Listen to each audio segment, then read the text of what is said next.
Holy crap. People persist in doubting the evidence.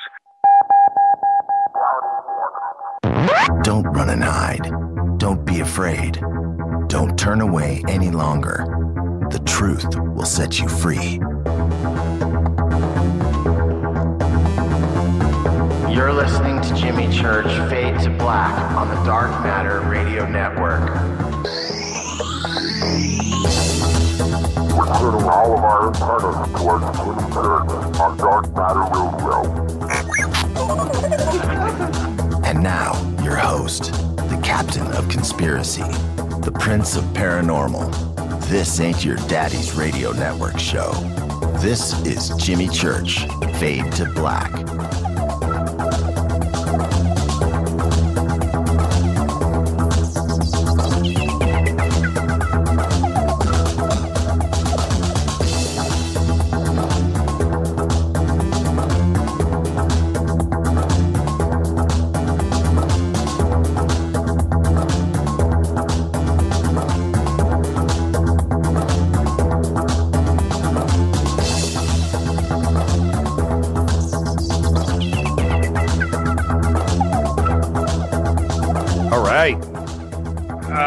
Had to rush in, get to the chair.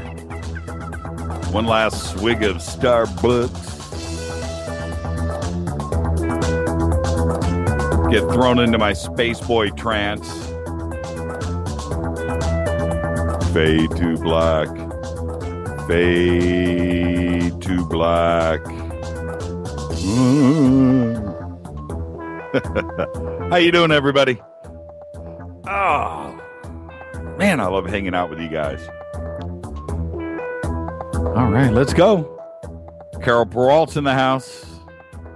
We can start. I haven't seen Lou yet tonight. This is Fade to Black, bespoke radio for the masses. Today's Tuesday, September 2nd, 244 days into the new year. We are live from the JP Motorsports Studios right here in sunny, roasting hot, burning down in flames, Burbank, California. Unidentified funky object. That's the show tonight. For KJCR and the Dark Matter Radio Network, I'm your humble host, Jimmy Church. What is shaking? Let's get this one cracking. It's getting ready to go down over the Middle East, man. Big proud salute to the men and women in uniform. Without them, think about it. The show doesn't exist. You tweeting right now, the emails, the phone calls, none of it happens. Somebody wrote me the other day complaining. I was like, dude, you know what? Go to Syria. Go hang out with ISIS. See what kind of freedoms you got, pal. Please. Oh, man. All right. Oh, I had to change my shirt. It was too hot. I'm buck naked in shorts now, just to let you know. Put that visual. I'll pop a selfie here in a minute. All right. Today, Keanu Reeves, 50 years old. Keanu. Used to see him all the time in Hollywood. He'd run around on, I think it was like a Triumph or something. Nondescript, man. He'd be cruising around Hollywood, stopping around, doing his thing on his bike. Cool guy. Plays Ashdown, by the way. Ashdown Amps. Anyway, don't ask me how I know that. And skateboarding pioneer Tony Alva is 57 years old. I thought he was older. So he was indeed a baby back in the day. We all wanted an Alva skateboard back in the day. Those of you that are old enough to remember. Tony Alva, 57, still doing it too. Still got the dreads. Still doing it. Today is day 2 of Third Reich Week on Fade to Black. Follow us on Twitter. We just posted You do want to follow us on Twitter. I'm serious. That's where all of the action is. Well, email is pretty cool too. At JChurch Radio. That's what you want to do. I'm not kidding. You hear us talking about it on the show all night long. You might as well go and check out the insanity in the sandbox. Hashtag DM RadioNet. Lynn Lewis is with us. Australia is on board, which means basically we can do the show. Oh, we got Gene in too. Gene's got a deeper voice than mine. He's about an octave below John B. Wells. He's with us. We did that check last night when I said, okay, where is everybody listening around the world right now? Bam! And Twitter lit up. That was so cool.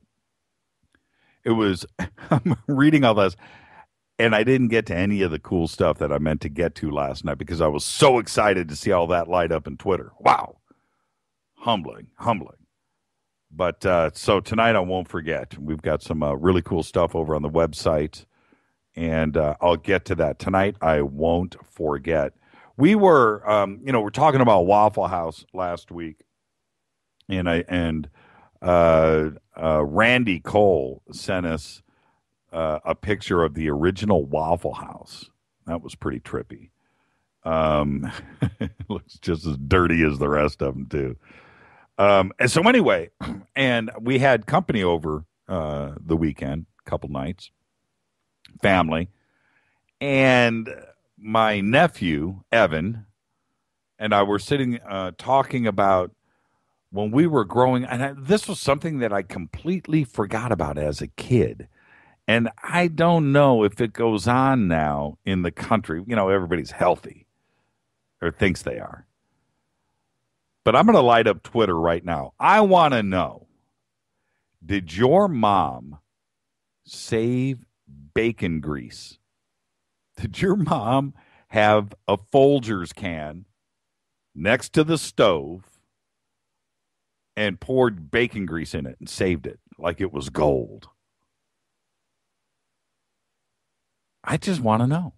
My mom did. My mom would have like an iron skillet sitting on the stove, big, deep, what?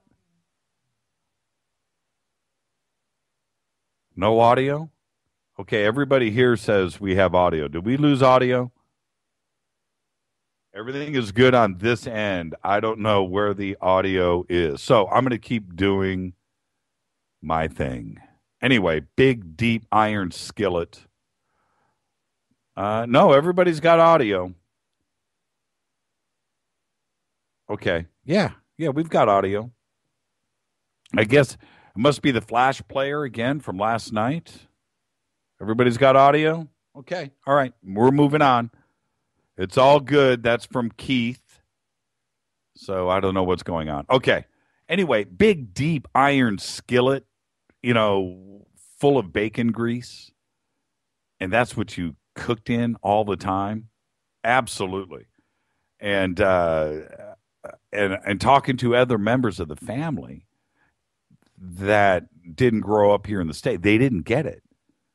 They didn't understand why you would save bacon grease. And my mom, I don't know about your mom, but I'm sure she cooked everything in that bacon grease. I still have bacon grease, says Leslie. Yes. And I don't know why I wanted to share that story, but it was such a warm part of my childhood. And today, at the plus a big bucket of lard. Today, does mom do that? The Folgers can church and coffee grounds in the flower beds. Yes. Okay, so I'm not alone. I mean, my mom, that stuff was gold. You would never pour bacon grease in the down the garbage disposal. You would no bacon grease. All right, let's see, what do we got going on? Follow us on Twitter. You do want to do that. Facebook, YouTube. Facebook is, I think that's jimmychurchradio.com. All the links are there. You can go over on the website and check that out. We will open up the lines tonight. It's going to be a pretty exciting show because we've got some never-before-seen photographs, and we're going to talk about all of that. We're going to talk about the Third Reich and their development of stuff over there. Joe Fex will be on with us. He's got one of the largest, if not the largest, UFO photo collections in the world, and he has sent us some pretty cool stuff. Maybe during the interview tonight, I'll get him to send us some even cooler stuff. Just wait. We have the gallery up over at jimmychurchradio.com. You can go take a sneak peek and check that out. Let's get to some quick emails before I get to the first break, and then Church Rant, which those pictures are up to over on jimmychurchradio.com. This email came in from Corey, and this is one of those emails that is tough to read, but I'm going to do it. He says, "New Fade or Not from here in Dallas, Texas.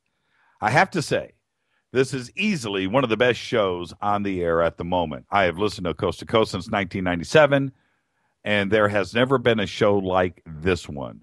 Poor Coast to Coast has a lot of catching up to do." Okay, well, that's neither here nor there, but I don't edit email, so there you go. I read that, but that's not what the email's about.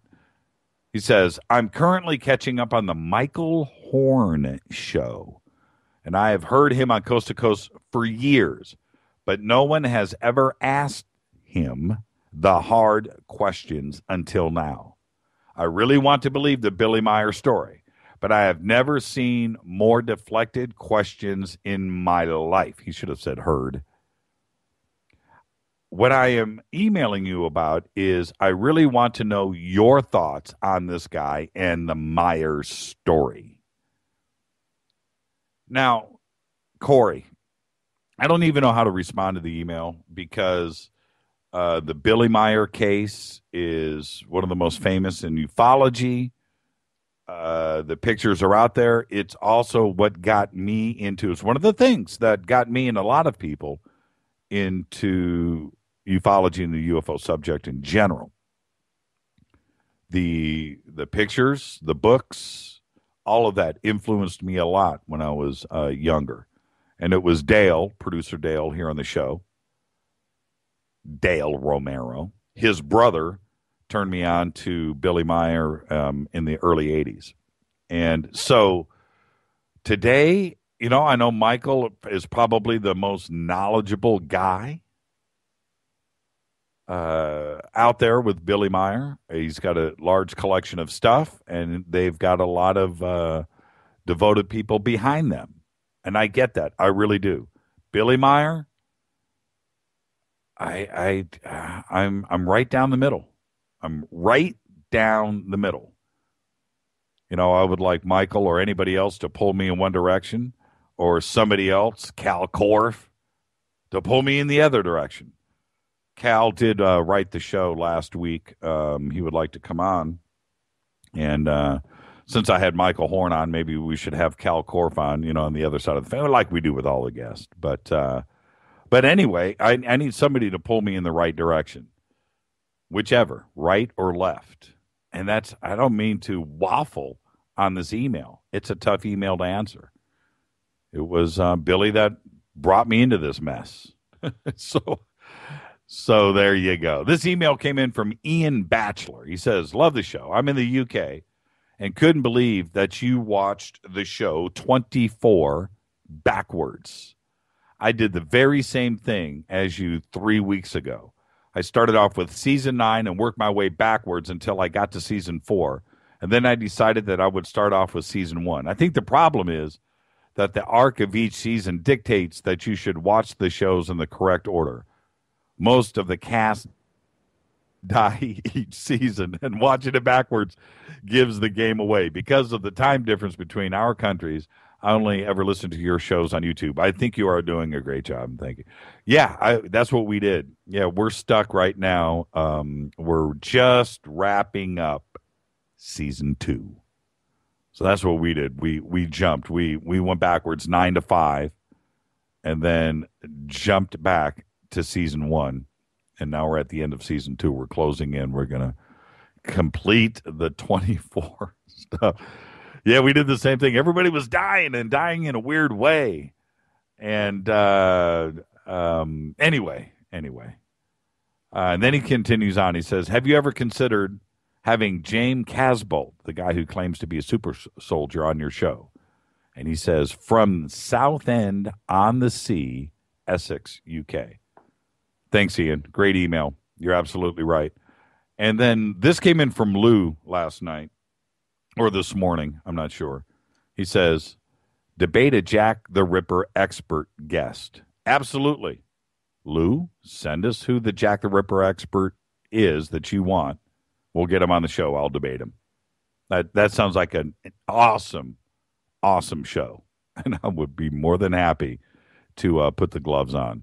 Warren Scott says, this is about last night, driving at breakneck speeds when we had Harry Cooper on. He says, the license plate holder on my old crotch rocket read, life begins at 170.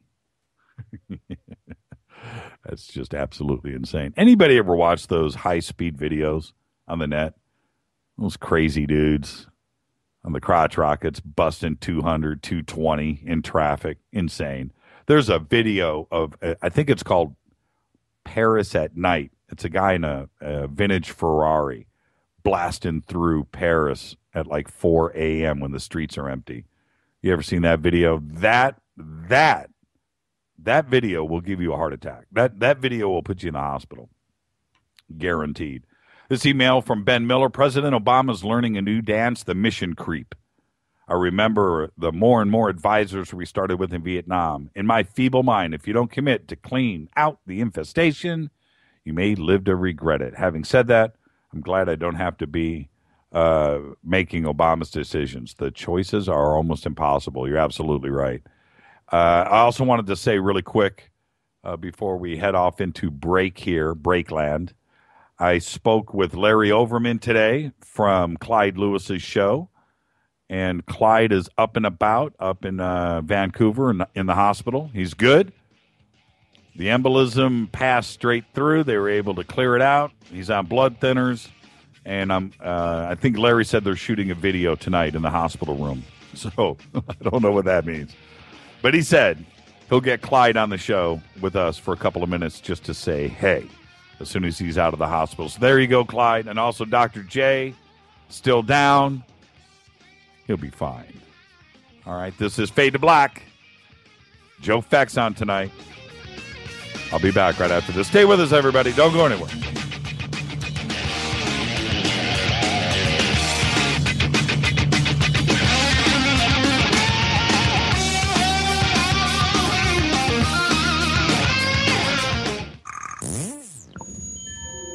You're listening to Jimmy Church, Fade to Black on the Dark Matter Radio Network. What's up, revolutionaries? It's me, Jimmy Church. Do you have an IRS or state tax issue? Well, I did, and I called national tax experts. My problems were fixed, done, fini, and man, I got to tell you, it was a relief. National Tax Experts are a recognized tax office that services clients in all 50 states. It doesn't matter where you live. Give them a call. I'm telling you, they take the time to understand each and every client's individual financial status as well as their financial goals.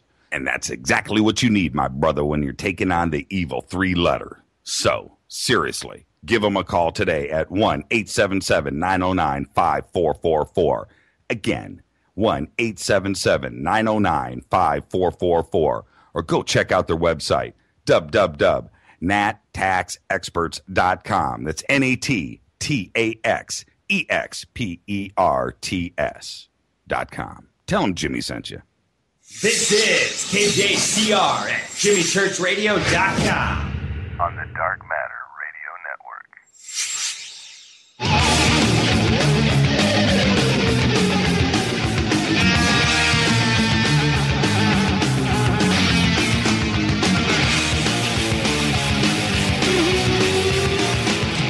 All right.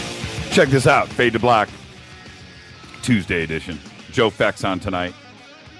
Looking over at Twitter right now in Eugene's got to stir the pot somehow every night from the East Coast. He says, So you'll take on the Jack the Ripper expert, Billy Meyer debunker, but not David Hatcher Childress? Yep, completely fair and balanced.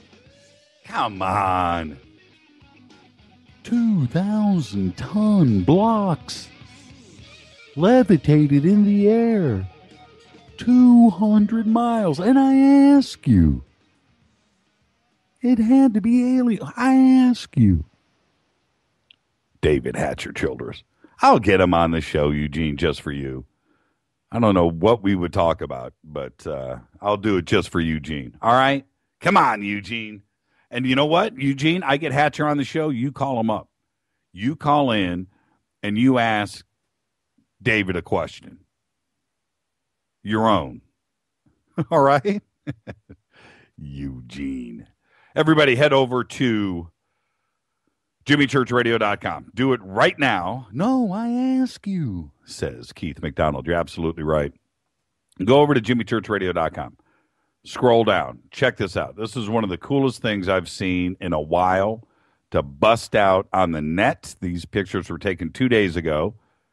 Scroll down right at the top of the page. Church Rant Red Light District.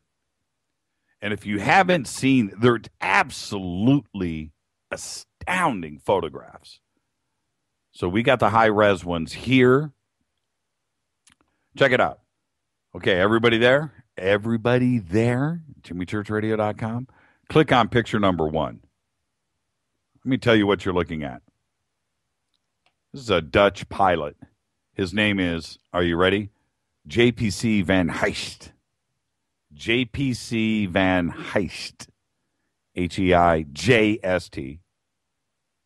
Came across these gigantic red, orange, green, yellow lights glowing in the Pacific. He's flying from Hong Kong to Anchorage, Alaska. Looks out his window and sees that.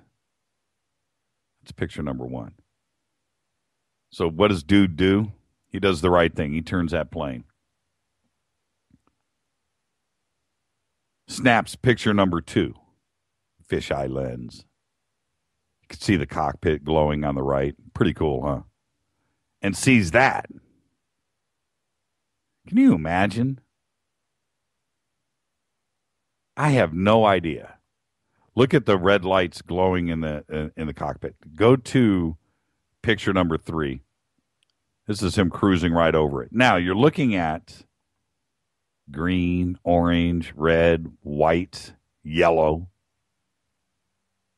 And what's weird about this picture, for me, is they're all about the same size. If it was, I don't know, but if it was some kind of volcanic activity, which is some of the stories about these pictures that is floating around on the web. Look at the cockpit, by the way. Pretty cool, huh? Pretty cool. Look at him with his picture, with his camera, looking out the window. Pretty cool stuff. But look at that. They're all about the same size. If it was a volcano, wouldn't it just be like a big glow?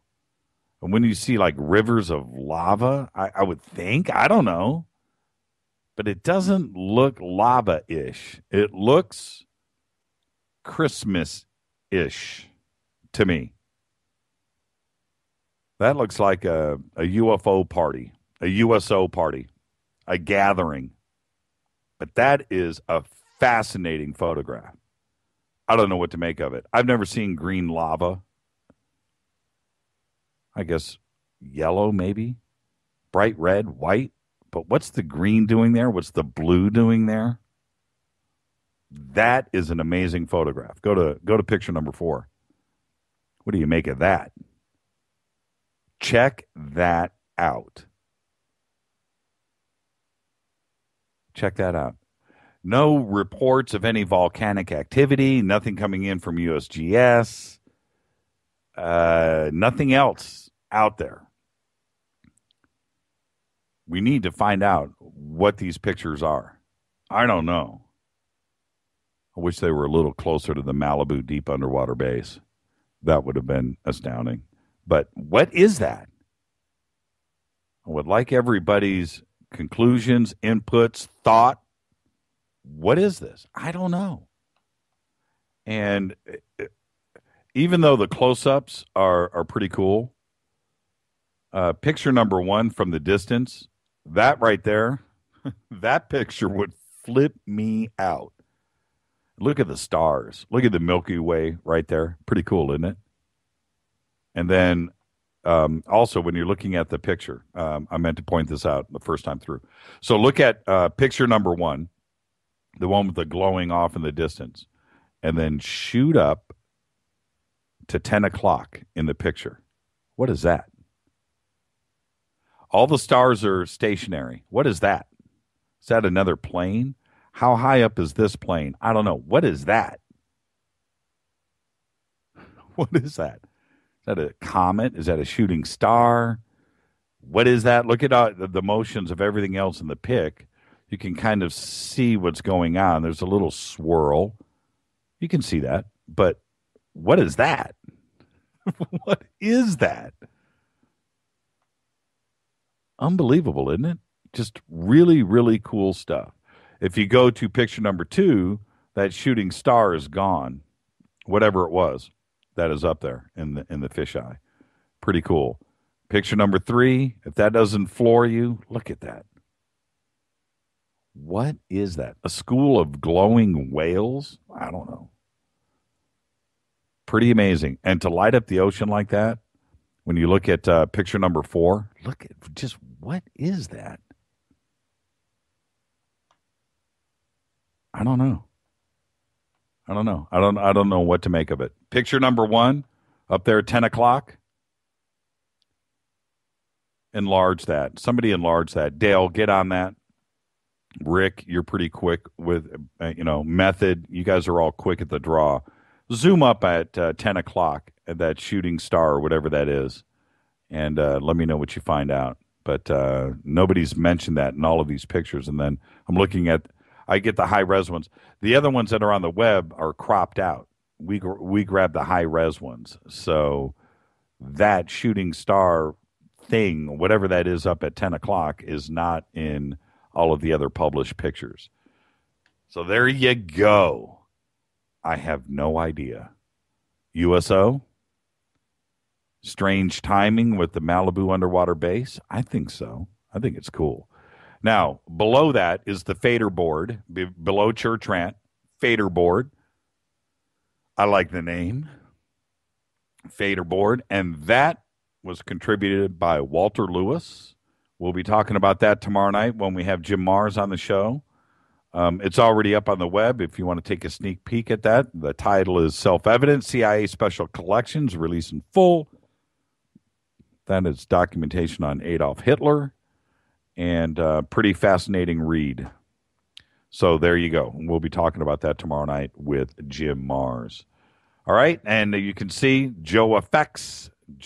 It's Joe FX, by the way. That is his real last name. Cool name, though, Joe FX. Joe Fex, there's his gallery, and the top three rows in the gallery are all Nazi UFO pics. Those are slides. I'd rather do it like this so you can see the original notes that were written down on each slide by the one and only Colonel Wendell Stevens. That's from his personal collection, and that is his handwriting on each slide and the notes. How cool is that? We're going to go through all of that tonight. The last row of pictures are 4 pictures that you probably have never seen. 1920 France, 1909 Hawaii. Image number 3, you've probably never seen it. We're going to tell you this. We didn't put a caption on that because I want to save that story for later. The other one is 1949 UFOs over the Pentagon. Probably never seen that either.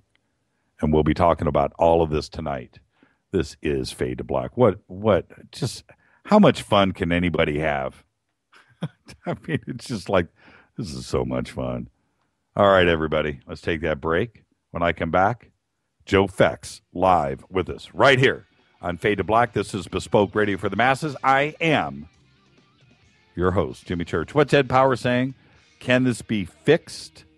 Illuminated. I don't know what you're talking about. Tell me more. I'll be back right after this. Only on the Dark Matter Radio Network. Stay with us, everybody. I'll be right back.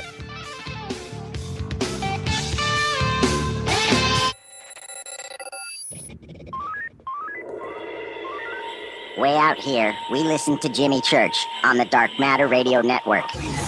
Dark Matter. Dark Matter. Dark Matter. Dark Matter. Dark Matter. You're listening to Fade to Black on the Dark Matter Radio Network. ¿Qué tal, mis amigos? Yo soy Mario Carson, el tiburón, y los invito para que escuchen a mi buen amigo Jimmy Church Radio. ¡Claro que sí!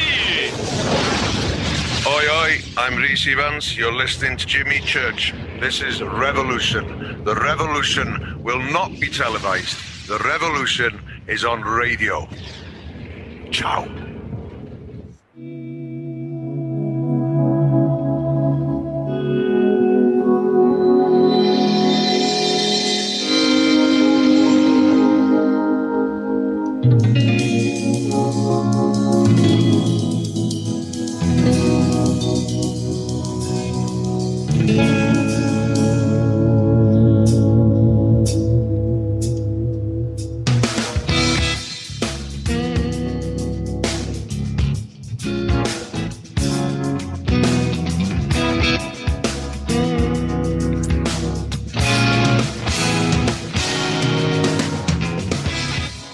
You know, this is Fade to Black. You know, I'm your host, Jimmy Church. One of the things that I love is vintage UFO photographs. Like new ones too, but I like the old stuff.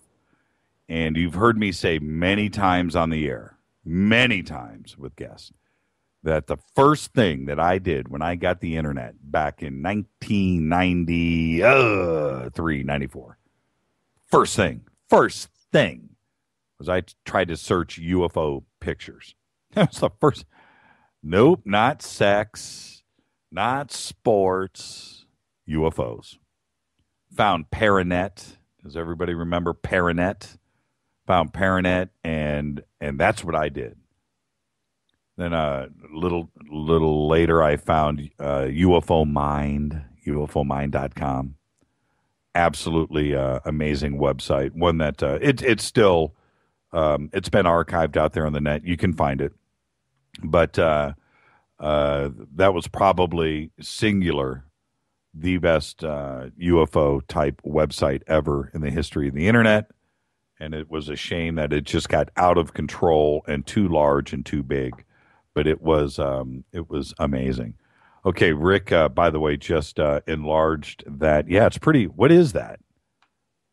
He just enlarged that spot at 10 o'clock. Go over to Twitter. He's just posted it on Twitter at JChurchRadio.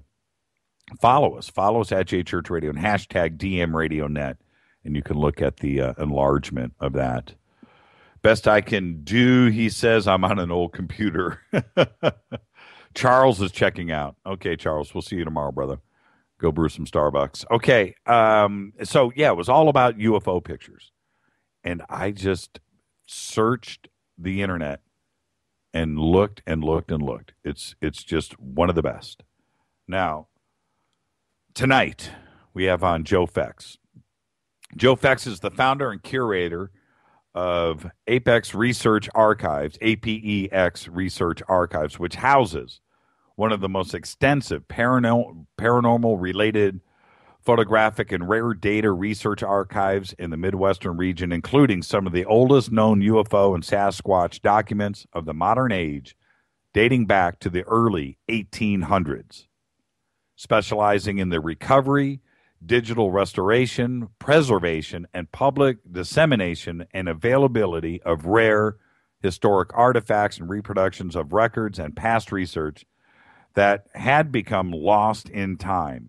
Fex has recovered the oldest known North American document detailing UFO contact in 1814, the earliest known UFO photograph taken in 1871, and the earliest known photograph of a Sasquatch taken in the early 1940s, maintaining over 2.5 tons of rare artifacts, data, rare publications, and raw scientific data. FEX has provided mainstream media, scientists, researchers, magazines, publishers, authors, and paranormal groups, and the general public with a wealth of consultation, research, direction, and assistance, concentrated studies, exclusive rare photographic materials, and conducting field expeditions, lectures, briefings, and paranormal research and educational services, from paranormal history to modern cutting-edge advanced theory intelligence, publicly and privately, since 1997. I'd like to welcome to Fade to Black,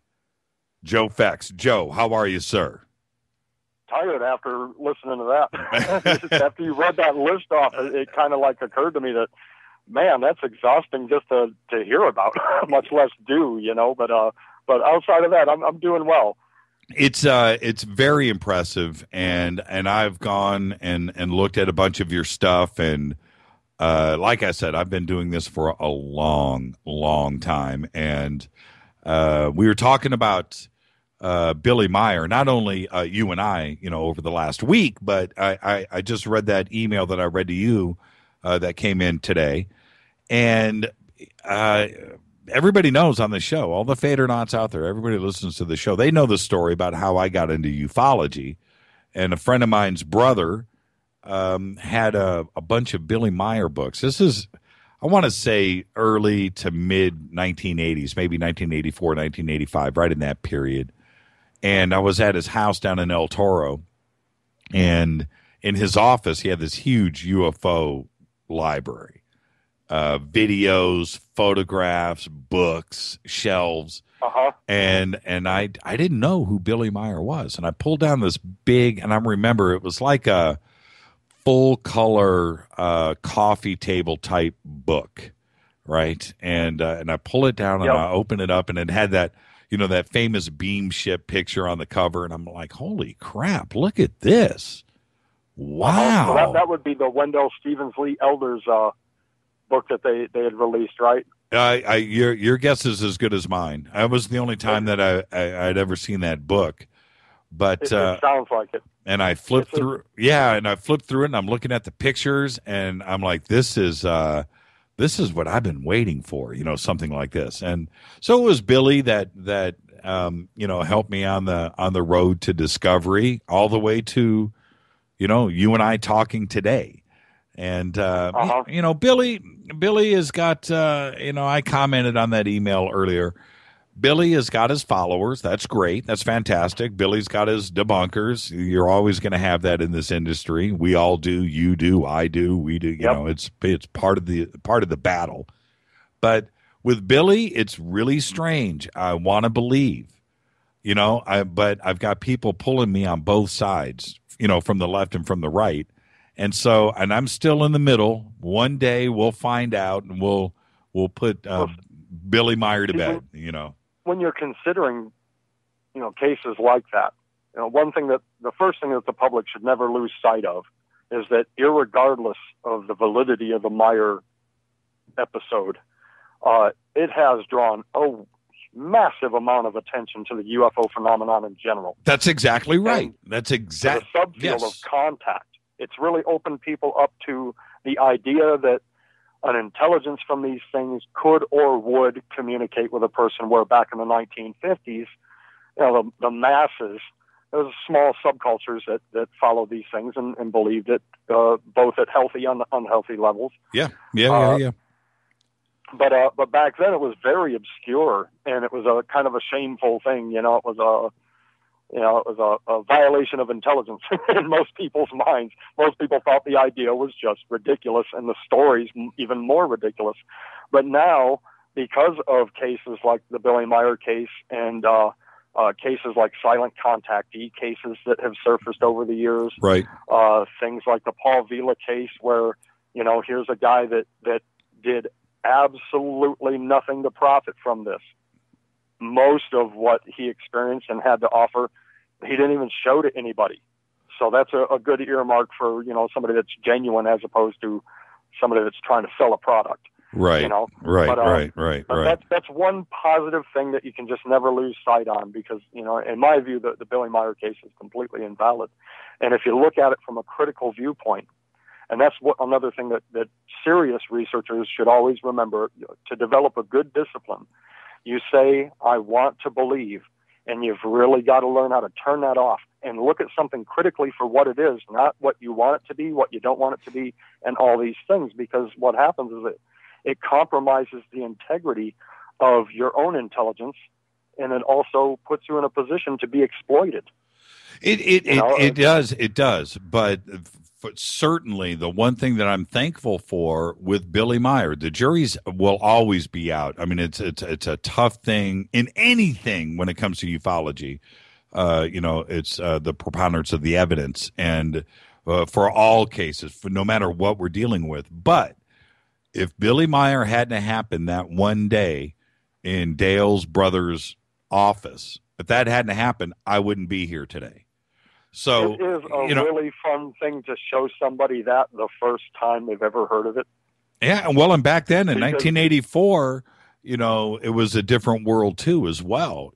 Roswell was still in its infancy and stuff. Right. Oh, hey, before we move on, did your mom save bacon grease when you were a kid? Yes. Did she? Of course. She did. I still do. Yeah. I still reuse things like that all the time. I fried a whole chicken once just on the fat that I harvested off the chicken before I cut it up. Oh, that's what I'm talking about. Because that's how you used to do things, and you didn't have to depend on questionable products. Like back in our day, we used to eat butter, and it was no big deal. And then they told you, well, this is giving people heart attacks. It clogs your arteries. It's really bad for you. Right. Here, eat some synthetic crap. Right. Well, now they're telling us that the butter is more healthy. Yeah, right. That's a great point. I can tell you right now, at Casa de Church, there's no margarine in the house. I guarantee you there's nothing but, we use unsalted butter because we season later. But there's no margarine in our house. Oh, no. It's all there, man. Olive oil, vegetable oil, regular, what do you call regular oil? I don't know. All that. Yeah, just basic vegetable oil or lard. Yeah, lard, Crisco. Of lard. Hey, man. There's, you go down to the grocery store and get this literally by the bucket. They used to sell peanut butter like that too. Yeah, to me, nothing tastes better than bacon fried in lard. Oh man. Yeah, like of all the things to stick bacon in, why don't you batter it first, Bacon is like the path to death that nobody really minds. Look, my mom, I remember this. Check this out. Friday night, it was always seafood night. But my mom's idea of seafood, and I'm not making this up. I swear on all that is holy. My mom's idea for seafood night was fried shrimp. You know what I mean? Just fried, just coated and deep fried, and nothing tasted like that. To this day. A friend of mine and I were just talking just a week ago about how recently I just had a craving for something I haven't had in a long time. And my mom used to make this on like Sunday afternoon. Do you remember smelt? Oh, smelt. Love smelt. The little fish that came in a sack in the frozen section. Yeah. And you could buy it in a big sack, and she used to just dust it with some flour and some seasoning and throw it in the deep fryer, and you eat them literally like French fries. With bones and all. Yeah, bones and all. Just crunch. Grocery stores don't have them anymore. You got to special order it. Oh, you can't buy smelt? Well, you know what? It's amazing. So many technologies and things that are common to us that one day you just realize that, wow, this doesn't exist anywhere anymore. I have no idea why. I would think that maybe like Michigan, Minnesota, Chicago, maybe Ohio, Pennsylvania, they've got to still sell smelt. I don't know. I have I'll no have to idea. ask my dad. My mom passed away a few years back, so I can't ask her. But I grew up in just outside of Detroit, an hour or so outside of Detroit, and, Right. and partially coming up. I grew up in Chicago, so I've lived in both of those places. And Smelt was a really good night, man. Smelt was a good you night. can still find a Greek restaurant in Chicago that has all you can eat Smelt night, and the Smelt are like bigger than a hot dog. I mean, they're huge. It's the best Smelt in the world. Check you this ever out. go to Chicago and get a craving, that's the way to go. Cortana just tweeted. She says, actually, bacon is pretty good for you. Saturated animal fat helps power the brain.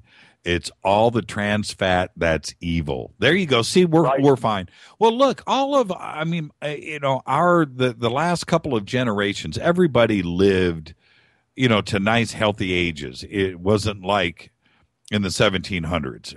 We all know that. We went from living 40 years to 80, 90 years.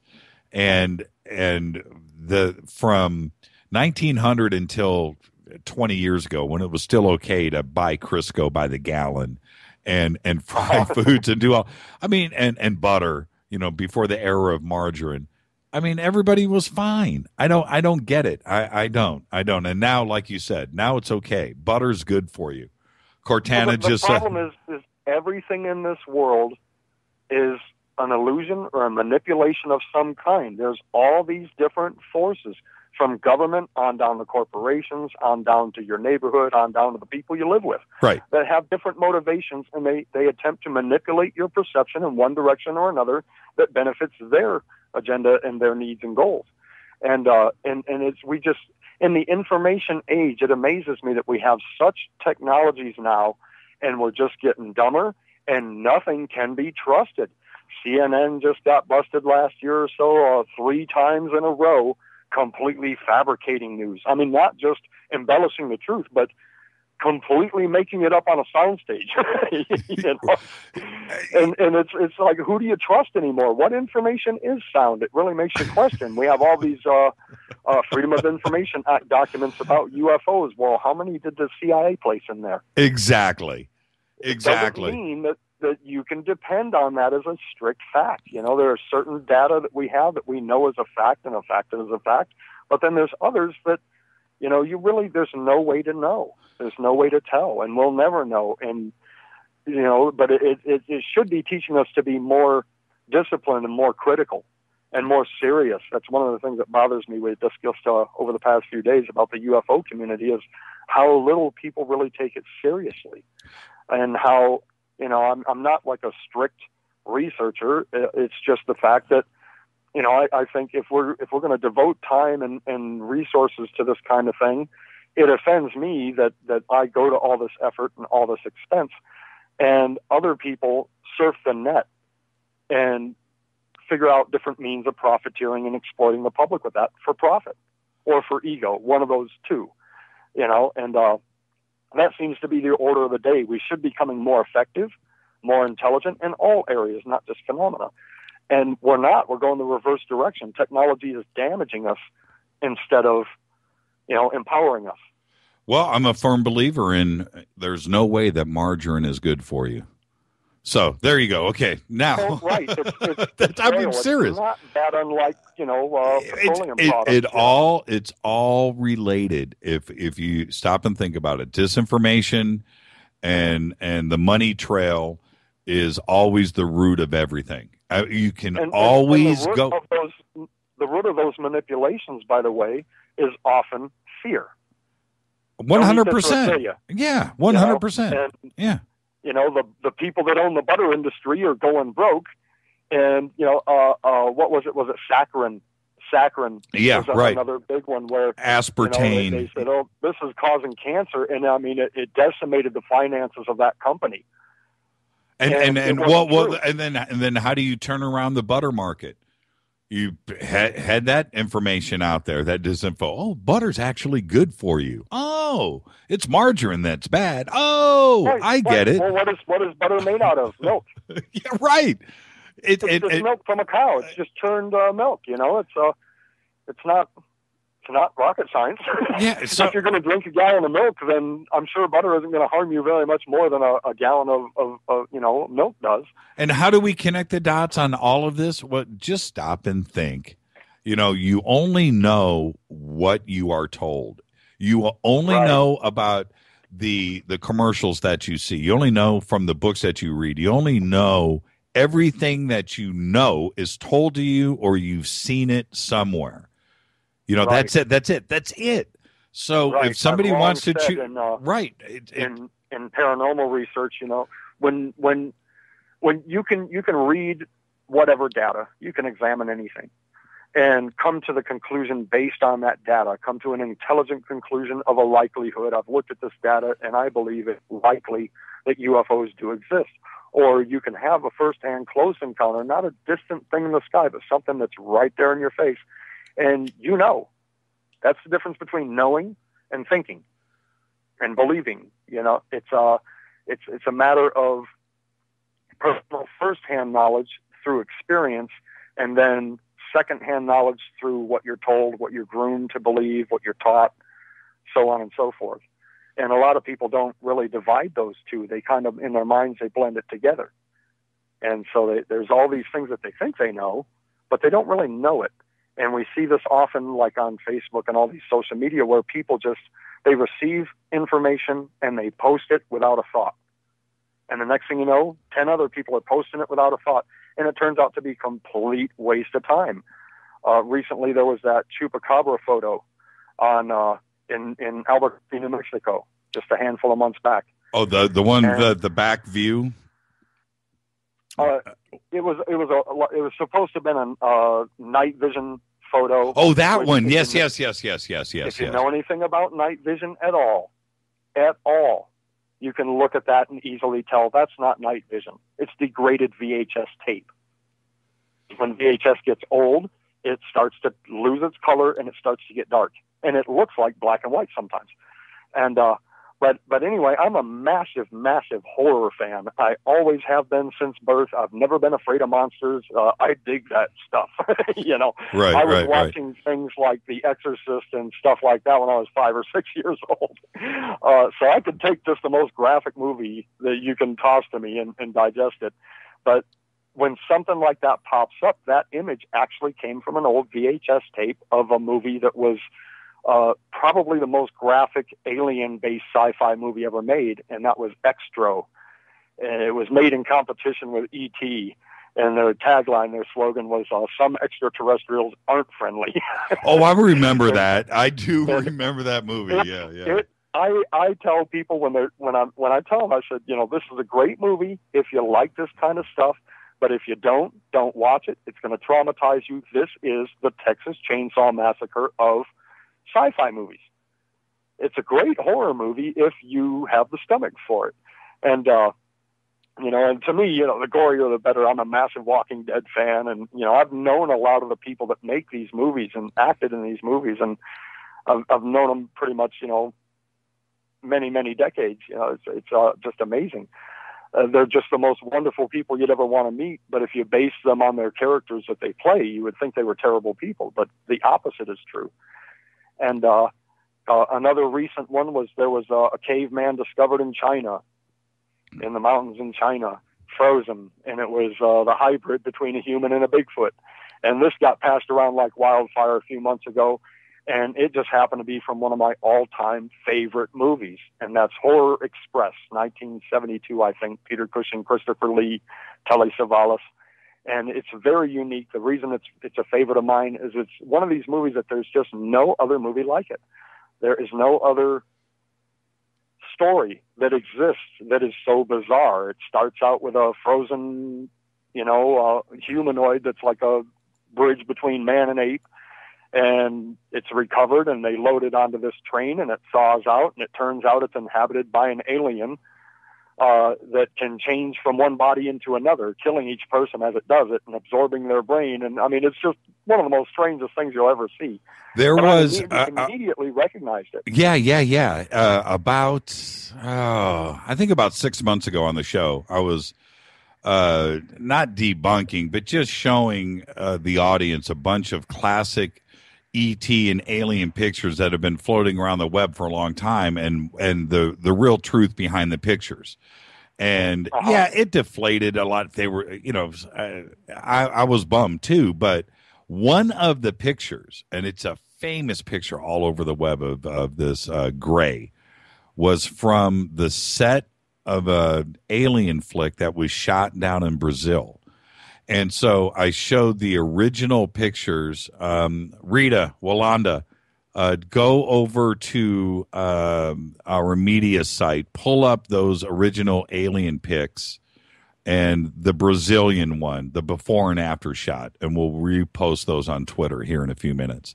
And so when you look at the ET pic, and then you look at the other pic of all of the actors standing around the guy in the suit, right? You look at that, and you look, and you're like, no, really? Oh, and I wish that had come up earlier, because I have had, it has passed through my hands, the original, which is to this day perfectly intact. It's not degraded, crumpled up, or dusted or anything. And when you look at that photograph in a clean first-generation print, it's obvious that is completely bogus. But I recall years ago when I first encountered that, I think I saw it in a book, and it was a photo of a photo of a photo of a photo, and it just was really degraded to the point to where you really couldn't, it could be real, it might not be real, it's hard to tell, But that was back when I was young and naive, and now I see things like that, and I know what to look for. I know to look for elements of drawing, and that's what that one is something painted onto an original photo and then rephotographed. Right. And the one that you and I are talking about, it's enlarged, the face of this gray, and it's cropped out so you don't see the people saying. You can see somebody's hand on his shoulder in the crop, but when you look at the whole picture, you can see it's the set. You can see the lights and the cameras in the background. You can see the actors standing around the guy in the suit with the mask on that's sitting in, like a director's chair or something. But it is fascinating how that went around the web forever as some authentic, there's a bunch of them that were originally perpetuated through the old UFO journals and magazines and just privately published, self-printed, early self-published stuff. Oh, you and I were talking. Stuff has been circulated and floating around since the 50s.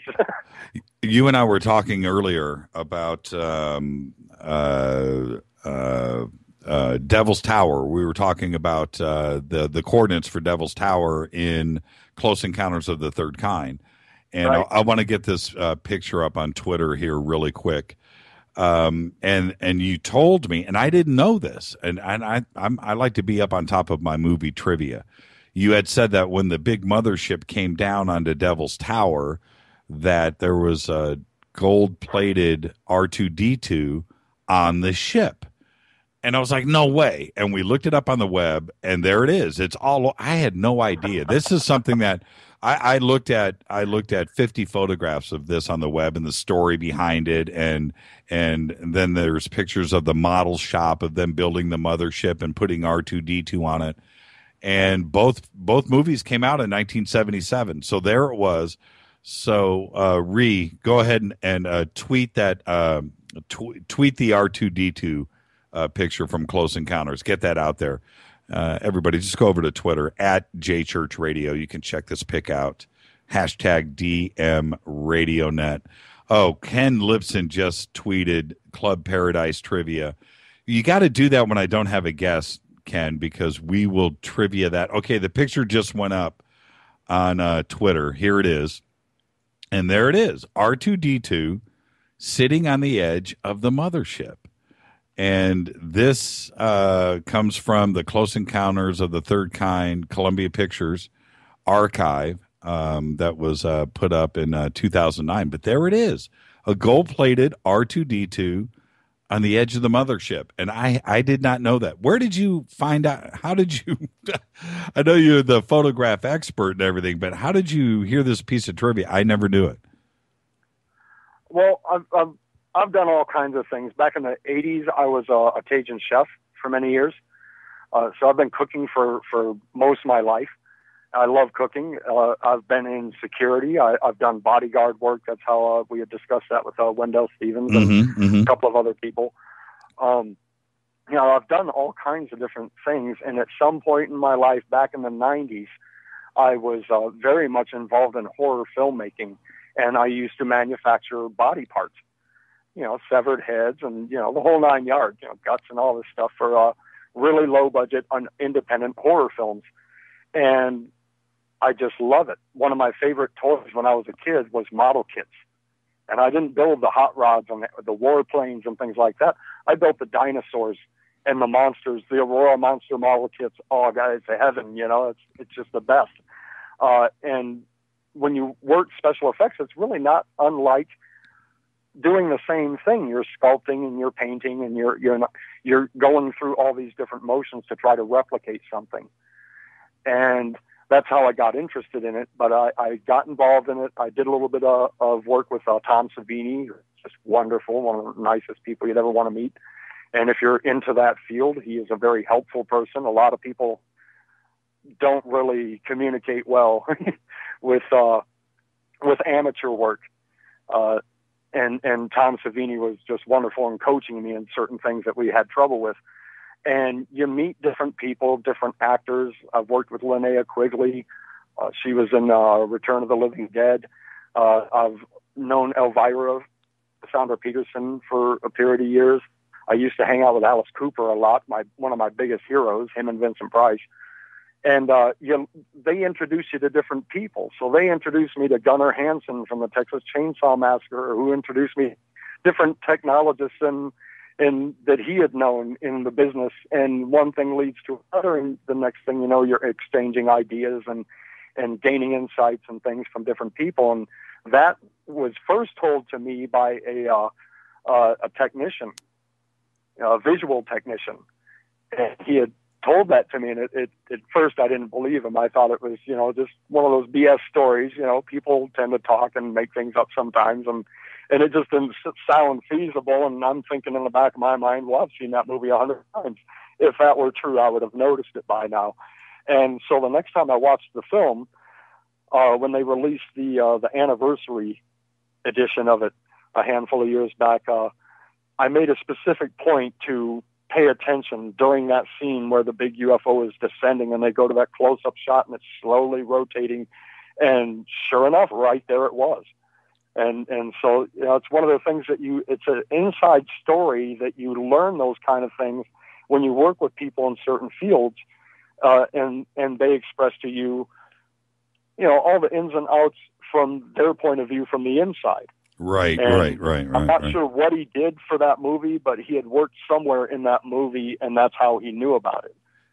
Well, those two guys are friends, and Lucas and Spielberg, and right. I'm sure that the model shops even probably work together. And I'm not too positive, but before I say Industrial Light and Magic had something to do with it, I don't know, but the connection is definitely there, especially when the movie came out in 1977. Nancy Burns, Bill Burns, Nancy Burns, she just.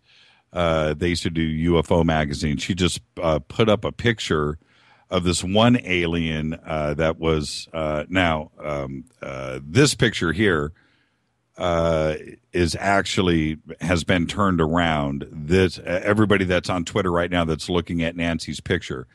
This picture, the alien is actually laying down. If you take the picture 90 degrees, the steel grate that you see in the background is what the alien is laying on.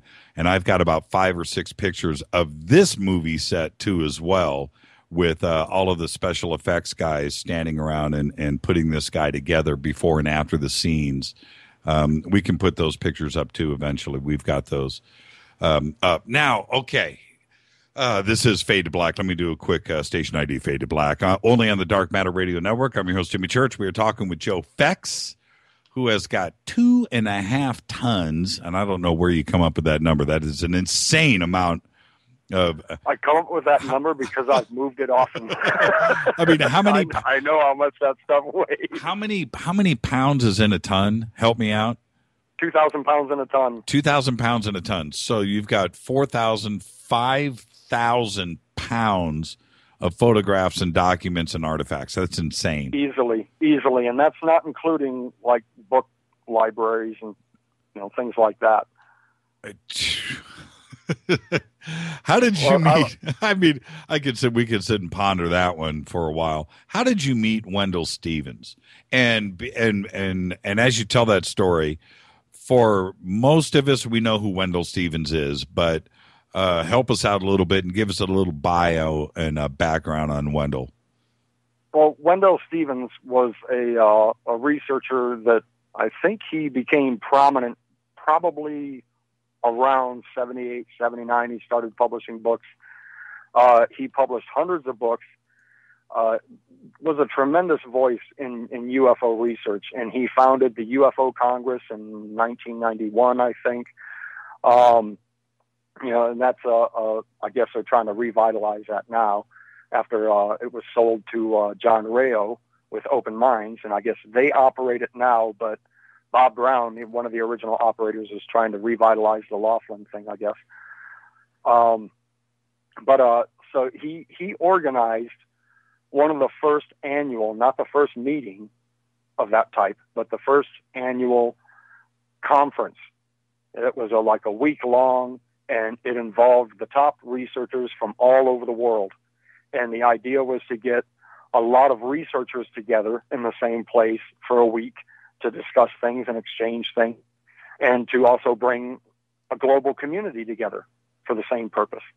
And he was very devoted into education on this kind of stuff. This is stuff the public should know, and it should be available to them. And he worked pretty much the rest of his life on that. He was a World War II veteran in the Air Force. He was a lieutenant colonel, and he was the primary proponent and the first investigator in the Billy Meyer case. He was pretty much the guy that introduced that to the world, and that really got on the map. And from there, he became a noted expert in many different fields, one being alien contact, UFO contact, and most of his books were based on photographics or contact. And but unfortunately, he paid for the publishing out of all of these out of pocket. So each one of them, there was only a couple of thousand made. So a lot of these books going upwards of $1,000 now. They're almost impossible to get a hold of. And when you do find them, they're very expensive. And then he released them on ebook, on discs. He was actually the first person to put books on discs. I had never heard of that before. I met Wendell maybe around 2002, 2004, somewhere between that, at the UFO Congress.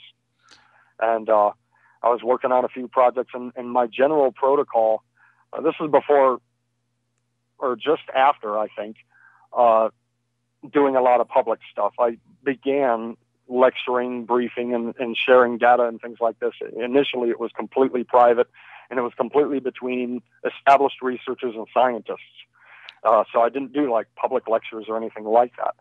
And it was on their urging that, he said, you really need to go out and speak publicly. And, one of my good friends and colleagues is John Schuessler from NASA, Westinghouse, just a tremendous voice in UFO research that he founded MUFON. And so I started working for, or lecturing for, the Colorado MUFON group. On John's behalf, because he had asked me to do it. And that turned out to be pretty fun. So I continued to do that. And it became the protocol that whenever I went to a conference, whether I was speaking or not, I would select certain reliable people some that I knew, some that I didn't know, but people that I thought were important. And I would take them privately. I would reserve a room for one night in the hotel, and I would have a private briefing with a small group of people. And those people would be the first people to see certain artifacts that I would find, and from time to time. And Wendell Stevens was one of the first people. Jim Mars was there. Stan Gordon was there. I've known Stan Gordon for years. He's just a wonderful, wonderful person. Yep. And does things the right way without all the nonsense. There was maybe 10 people that I had given private invitation and said, And Wendell Stevens was one that I didn't know. I'd not previously communicated with him at all. And I just took him aside when he wasn't busy talking to somebody, and I introduced myself and said, look, there's certain things that I have. Some of them are sensitive. They haven't been released to the public. I'd really like your opinion on them. What do you think of these? And that's basically what these meetings are all about, is before I show something to the public, I show it to people that I know, trust, and respect, and I get their opinions on it. And I tell them what analysis has been done. We go through the whole briefing of where it came from and what my investigation has discovered. And I get their input.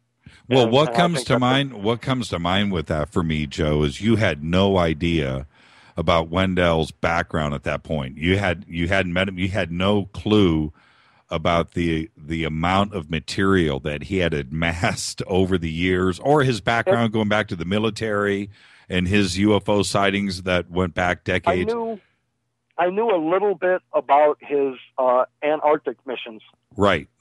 And Alaska. Yes. And that's why I included him. I think at that point in time, one of the artifacts I had was the Byrd photo, which was to me a very sensitive thing, because there is records of people being killed over this, and I did not want to be another one of those people. Right. Just the whole Byrd thing. There's a lot of mysterious things that went on with that, and a lot of people just ended up in ditches, and it's some things can be dangerous, and that's something that the hobbyist really needs to pay attention to, is that there's certain things out there that really seriously you shouldn't even be in possession of, and you can get in a lot of trouble. It can open up the floodgate of aggression, and it doesn't happen so much now, but in the 50s and 60s there were a lot of questionable deaths among researchers, an uncanny amount, and so many of them were found shot in the back of the head, with and ruled as a suicide. Well, that's very suspicious. Right now we got a police officer case somewhere here in the United States where somebody was shot in the back, handcuffed, and it was called a suicide. So as soon as I became aware of what it was I possessed, I became very secretive about it. The first thing I did is I manufactured 4 copies and sent them to 2 people that had nothing to do with research, and 2 people that knew about my research but weren't public. They weren't publicly known people. And that is for the purpose, if anything happens to me, then there's still a record out there of this photo's existence. So that's why you take that precaution. That's one of the first things you want to do with something sensitive, is duplicate it and distribute it to people that aren't connected with the field, that are fairly safe in possession of it. I have here, I'm going to send this over to our producers here. I have the before and after Byrd photographs. I'm going to see if we can extrapolate this out of the PDF document that you've sent us, and do the before and after. I don't know if we can grab it, but we can certainly post the PDF document too as well. And I'm going to do this. Let me. I'm literally doing this live in the studio at the same time. I'm going to try to pull this off during the next commercial break, so everybody can see exactly what we're talking about. With the Byrd photographs, there's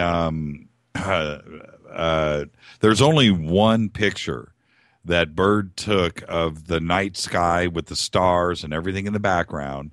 And then the one that was published didn't include the UFO and the stars that were in the pic. And I don't. What do you think? And we're going to do this on the break before I freak everybody out and they wonder what we're talking about. But what do you think that UFO, that disc that is in the picture, which is like at the 3 o'clock position in the night sky?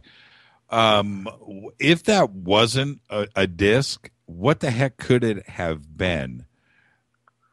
Well, the only thing that I was able to, because, that's what you want to do when you're encountering things, when you're examining things. You want to run every possible scenario through your head. everything that you can think of. What could cause this? Okay, so first I start researching. Okay, it's 700 to 900 below zero with the wind chill in Antarctica. This has got to affect photography. So is this an anomaly of photographics where a negative was damaged? So, what you start to analyze it from that perspective. That's what you're looking for. But what we found in the analysis imaging was that this was a solid object surrounded by a soft field.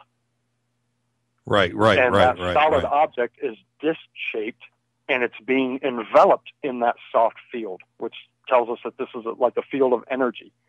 And the way it appears in the photograph in situ with the analysis photo would lead one to believe that this is ionized air plasma, which is a known phenomenon.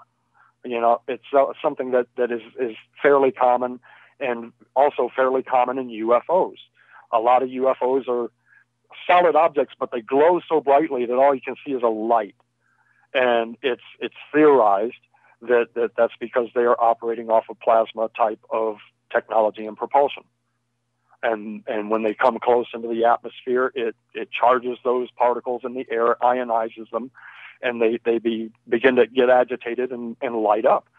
And so that's not like an unheard of idea in UFOs. So once you draw that data out, the first thing you do is you compare it with other cases and say, well, does this happen often?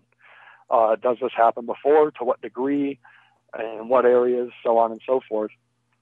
But there's actually a whole series of anomalous lights in the background of that photo. But none of them are close enough to be conclusive. They're far too big to be stars. A couple of them look like the headlights of cars. They're just 2 points of light, two blobs of light side by side when you blow that photo up and take a very close look at it. And when you emboss it, you can see that they're a part of the original photo. They're not something that happened to the photo. They're not something that happened to the negative. There's a clear differentiation that you can see between a 3D object, which is why you would use embossing and grayscaling, and an anomaly caused by something getting spilled on a negative or something of that like, because that negative damage is going to be flat, where in the embossment, where an actual object is really going to stand out and show itself as a 3D object that was there when the photo was taken. That's basically what those two tools are best used for in photo analysis. And we've just reached this point and wonderful point in technology to where in 1980 you would have to spend $250,000 with one of the biggest high-tech labs in the country to do that. And now you can do this with your home PC with just a Photoshop or any basic Photoshop type of imaging software. I've tried to, I'm just going to let Rita know, I've tried to extract the pictures out of the PDF. You can't. So just post the PDF in Twitter, and we'll see if we can just get the PDF up there of Byrd's photographs. Wow. I mean, I was just looking at it, and it looks to me when Admiral Byrd took that picture, he took that picture because of what he was taking the picture of, which was there was a disc over base camp. That's what the picture is. It's large, it's artificial, and it's lit up, and you can see it. And if it was some anomaly or something else, then why take it out of the picture, and why take the stars out too, by the way, of the night sky and publish it? So right, when you compare the two, when you compare the official photo with this photo, it's very obvious that the original photo that was published and distributed, because they sold little souvenir photographs and things like this, it's clear that this thing was cleaned up. Completely. That everything beyond the base was just blacked out. Right. Otherwise, there should be stars and things like this, and there's not. It's definitely the same photo. I made transparencies of both. I obtained an original photo from the expedition. Found it on eBay for like $70 or something like that. And I made transparencies of both, full page, 8x10 transparencies, and put them on a light board and laid them on top of each other, and bam, right there. It's the same photograph because they lay on top of each other just like a fingerprint. and there's no question about it. So you're definitely looking at the same photo. My first question is, it's 700 to 900 below out. You can only be outside for a few minutes. You can imagine what kind of thermal wear they had back in the late 20s. Right. Why would somebody want to come out from underground to the surface and walk out that far and take a picture of the base? Exactly. Exactly. Exactly. They must have just ran out, took the picture, and ran back in, because, it is just completely miserable there. It blows my mind that there are people like Byrd that kept going back to places like this. This was insane. Why would you go out there? It's terrible. It's like being on an alien planet. It is not conducive to human habitation. And they found that out the hard way. There were people over the years that took horses out there. What the hell were they thinking? They froze to death. They brought dogs out there. They froze to death. Many expeditions froze to death. And it's a lot of, you get the impression that a lot of these guys didn't have a lot of common sense. In the Byrd expedition, they had 3 track machines that were meant to cross the terrain, and they were all 3 experimental, and they unloaded them, and 2 of them broke and fell through the ice, never to be seen again, and the other one, it was so cold it never started. Somebody just tweeted, this is Rich in Vegas, and this kind of blew past me too when you were talking. You said, he just said, what about under the ice lake in Antarctica? I'll let you say it again, Joe, what you were referring to, but somebody came out. Who took the picture? Was it Byrd himself? It is unknown. There was probably a military photographer assigned at the base at that time. Okay. And so what we were referring to is in this photograph, and we'll get the PDF up here, posted here in a second. In the photograph, somebody came out of the tent, it's at night, and took a picture of the base camp. For some reason, they're out in the freezing cold, and they took this picture for a reason. In the picture is a craft or some kind of disc object above the base camp. And that's what the picture is. And then they took that picture and published it. But the published version, the released version of the picture, has everything removed, the disc and the stars and everything that is lighting up the night sky. Where that disc came from, and I think what Joe said was if it came out from under the ice. Isn't that what you said? No. Oh, I thought that's what you... I just said that also. I believe where the camp was too far inland to consider, in any practical terms, something breaking through the ice. Oh, that's what you said. Okay, there you go. The track machines that broke through and fell through the ice when the expedition first arrived in 1928, that happened when they were unloading these things off the ship.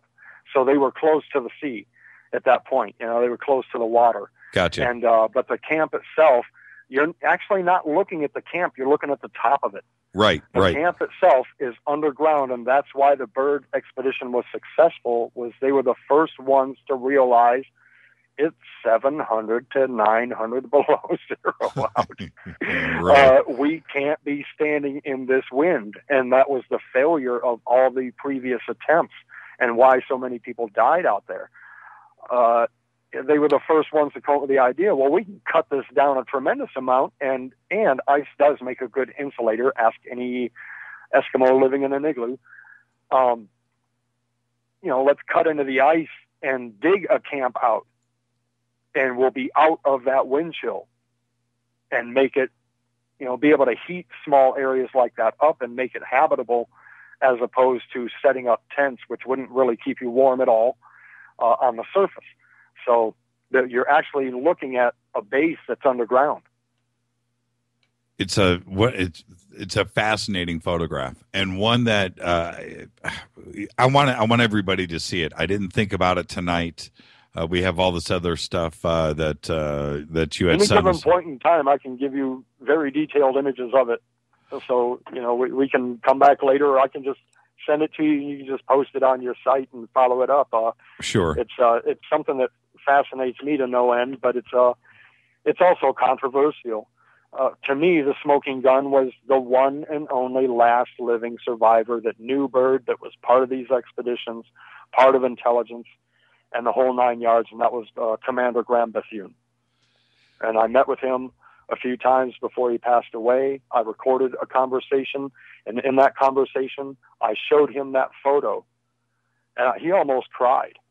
It blew his mind. He told me, he said, I've been telling people about this for years.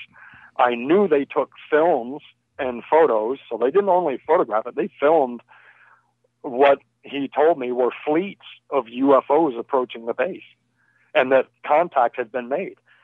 And he just never thought that would ever happen in his lifetime, that evidence of that story would ever surface. And that's the beauty of it, is that when you go through the whole Byrd thing, and there is a load of crap involved, a lot of it's mythology, a lot of it's fact. This is really the only thing that we have to substantiate the myth, that there was some UFO event going on out there, that they weren't out there conducting an expedition.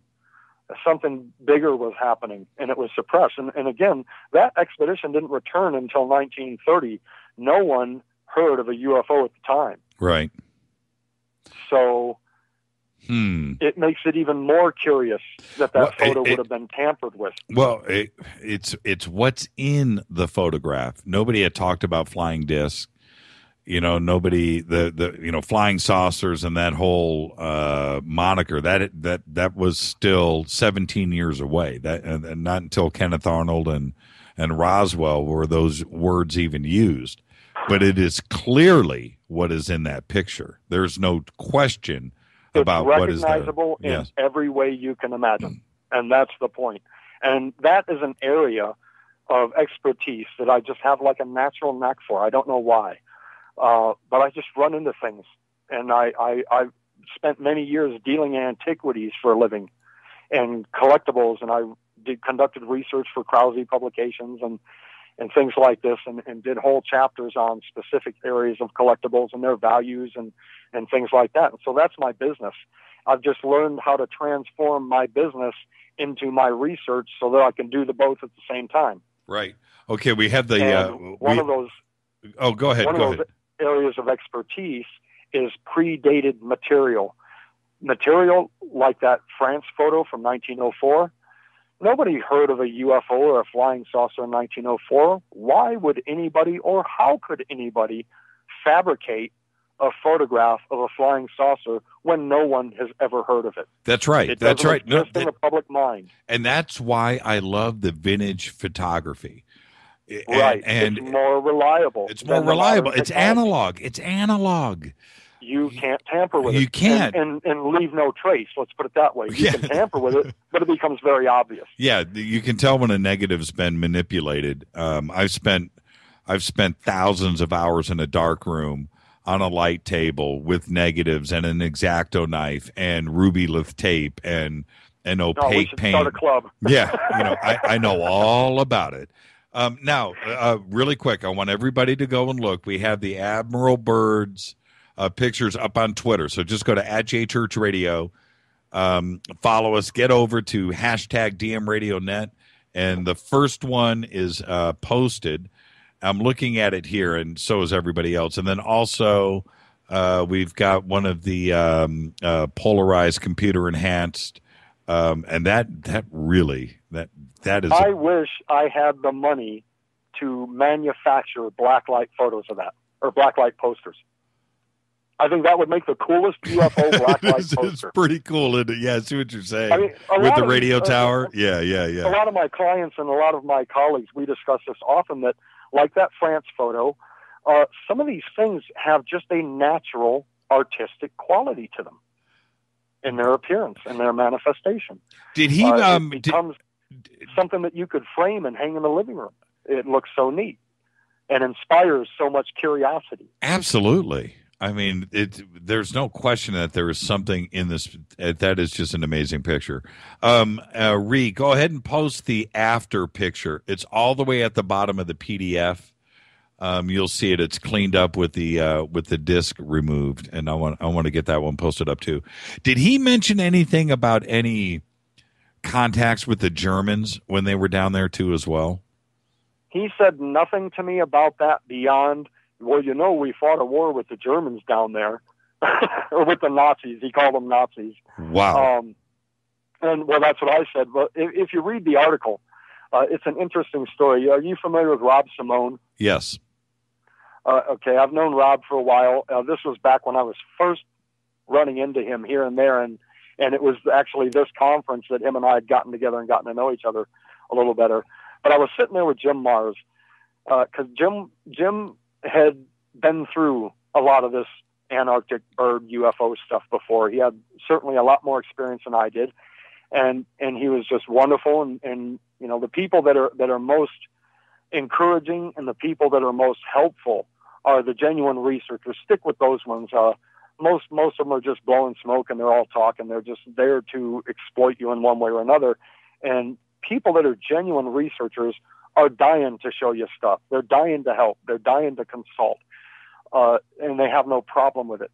And Jim and I are sitting there at wit's end because his 20 years plus background in the bird thing and his interest in it has led to nothing but graveyards as far as finding a witness.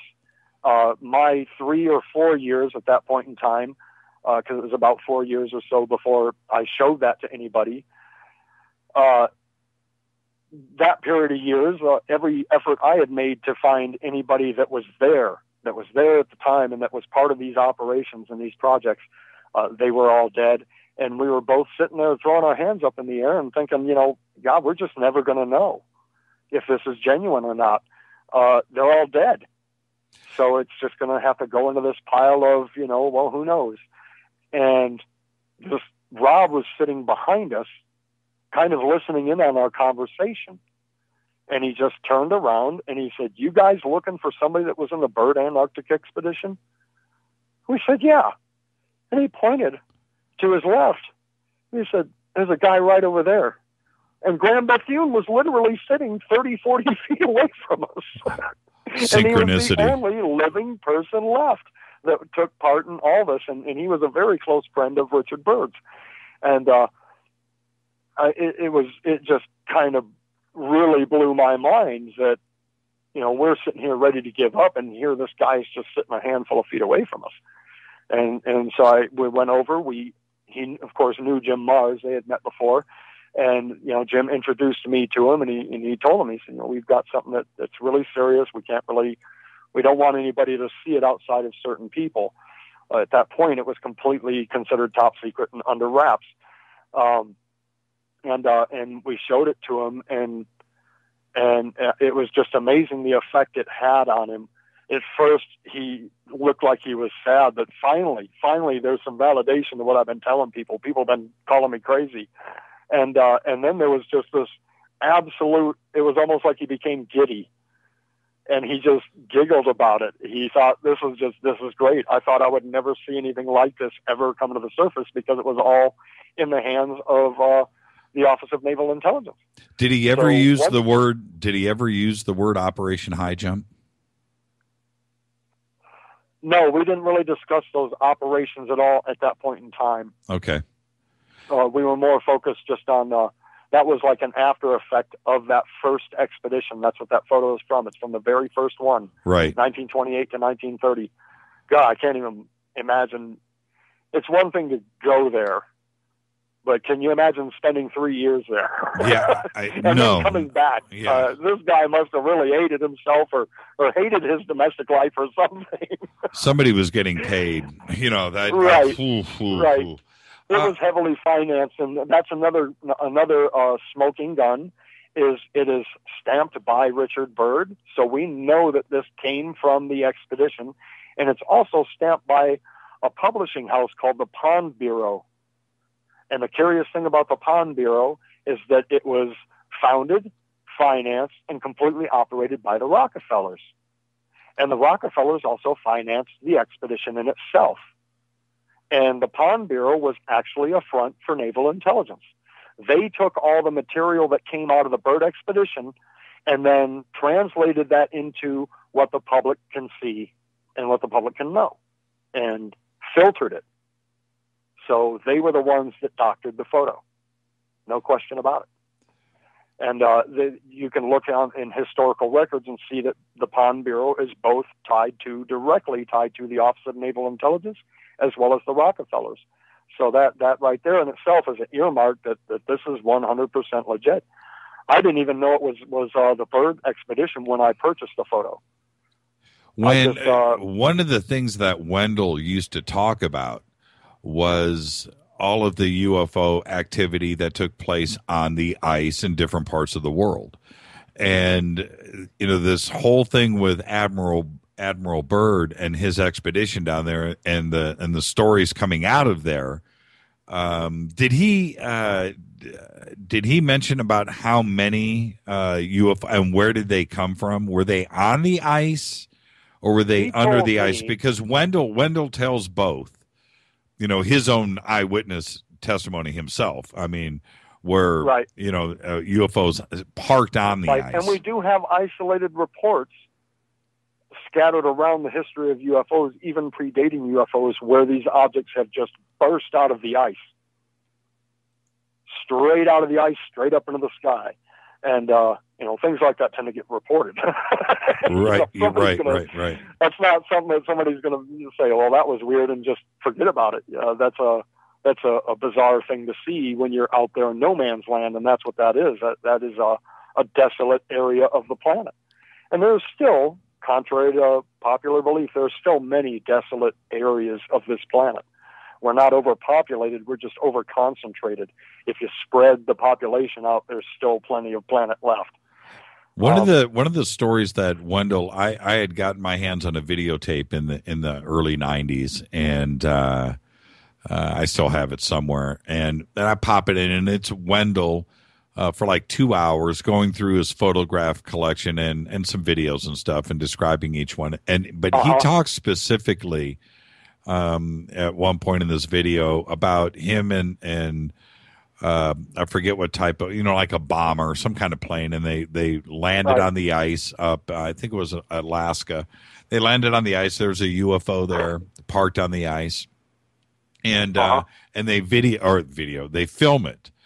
And then they fly back to their base, and somebody comes out, takes the film, and leaves the canisters, and it goes to Washington. They never saw it develop. They never saw the film again. But that was then. This was 25 years ago. He shot this video. Did Wendell ever acquire any of that stuff that he shot? Was he able to go out and get any of that film? I don't believe he was ever able to substantiate that with obtaining any of it. Okay. Whatever, if it's true, whatever it is that they filmed and photographed out there, to this day is in the hands of intelligence and the Pentagon, and no one's ever going to see it. Have you been able to go through? I know that you've got a large chunk of his collection. Have you gone through every single photograph and slide? Oh yeah. You have? Okay. Yeah, that's generally the first thing I do is I go through everything and first try to make sure that nothing is sensitive in there. What do you mean? What do you mean sensitive? Well, sensitive in several different ways. Number one, there could be personal information about a witness, about a researcher, or stuff like that isn't necessarily important for the public to know. It's private. Things like that are generally returned to that person. And then there are things that, he was in the military. He was very closely tied to intelligence and intelligence projects and things like this. There may be things that he wasn't supposed to be in possession of, lingering around in there that could amount to, enough to get you whacked, or enough to get you into legal trouble or get you arrested even. What do you do with that? Know it or not, you're not supposed to possess top secret material. What do you do with that material? The first thing I do is again, duplicate it. Duplicate it. If you duplicate it and distribute it, that further encourages and ensures that no matter what happens, it can't be erased from history. Have you So ever? if I ran across something that was highly sensitive, intelligence, top secret UFO material, rest assured that would be the first thing I did with it. I'd distribute it to about 40 people. Have you ever just to be been on the safe threatened? side. Have you ever been threatened yourself, Joe? Yeah, but not by the government. I get threatened by the lunatics that are involved in research. Oh. You know, anybody of any serious and honest mind in these fields of study, no matter whether it's Bigfoot, UFOs, ghosts, phantom panthers, or whatever, you can't deny there is a huge mass of people that are interested and attracted to this stuff that are very disturbed. And I'm not talking about your average nut job or your average delusional person that has, you know, fantasy visions of space brothers salvaging humankind and all this kind of stuff. I'm talking about people that are psychologically seriously disturbed and should be considered dangerous. I had one guy that he called himself Yowie, claimed he was calling from Australia, which he was not. He was calling from somewhere here in the U.S. And everything was fine and dandy, and he was trying to pass off these bizarre theories about Bigfoot and trying to get my endorsement for it, thinking that if I agreed with him, he would use my reputation as some form of credibility. Well, they weren't foundable. They were ridiculous ideas. One of his biggest ones was a common phenomenon with Bigfoot. Person driving down the road 3 o'clock in the morning, dead of night, Bigfoot runs directly in front of their car within a few feet. And they hear a big thud and feel a big vibration, and they think they hit it. But what's actually happening is these Sasquatches are actually striking the car. They're hitting it.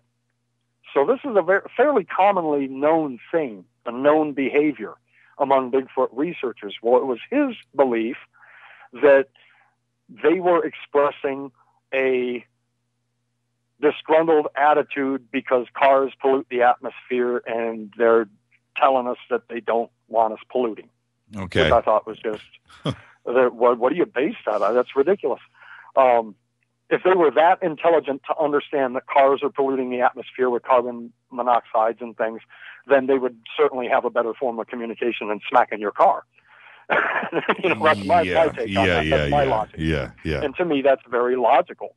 And but as soon as I became resistant, it's like the Billy Meyer people. They all seem wonderful. They all seem nice.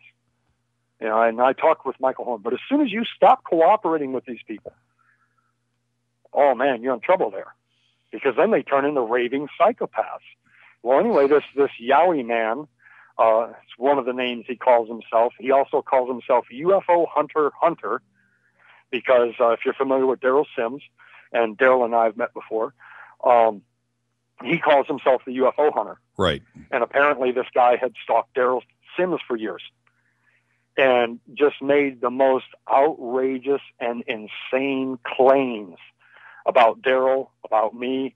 Once this guy has you in his sights and determines that you're the bad guy, he goes nuts and starts accusing you from being the devil, to being a homosexual, to being a CIA agent, the whole gambit. I mean, it's just absolutely insane. And a friend of mine, Reagan Lee, you might be familiar with her. Mm-hmm. She has a popular blog. She received a posting one night that was like 3 pages of just the most insane things you've ever heard. It's real clear this person is not stable.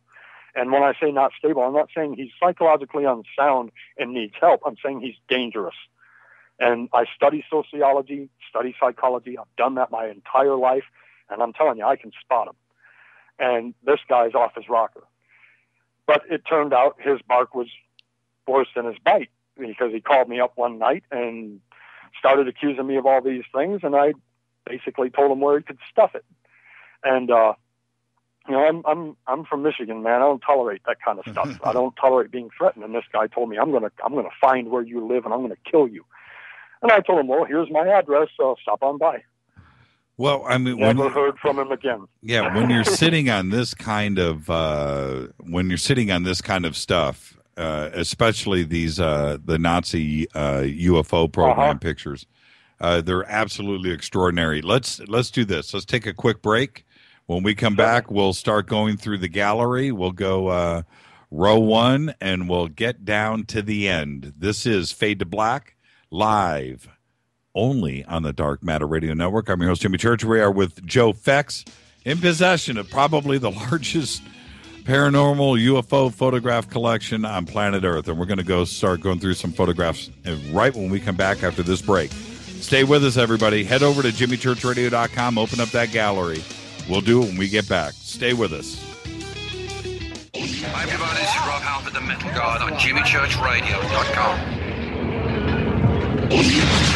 What's up? My name's Brian Taylor, Ninja Badass Extraordinaire, and this is jimmychurchradio.com.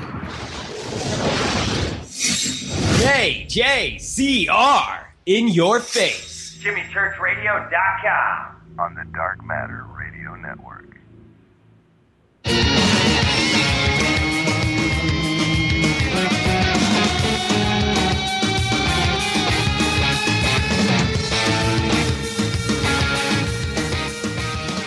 All right, quick break.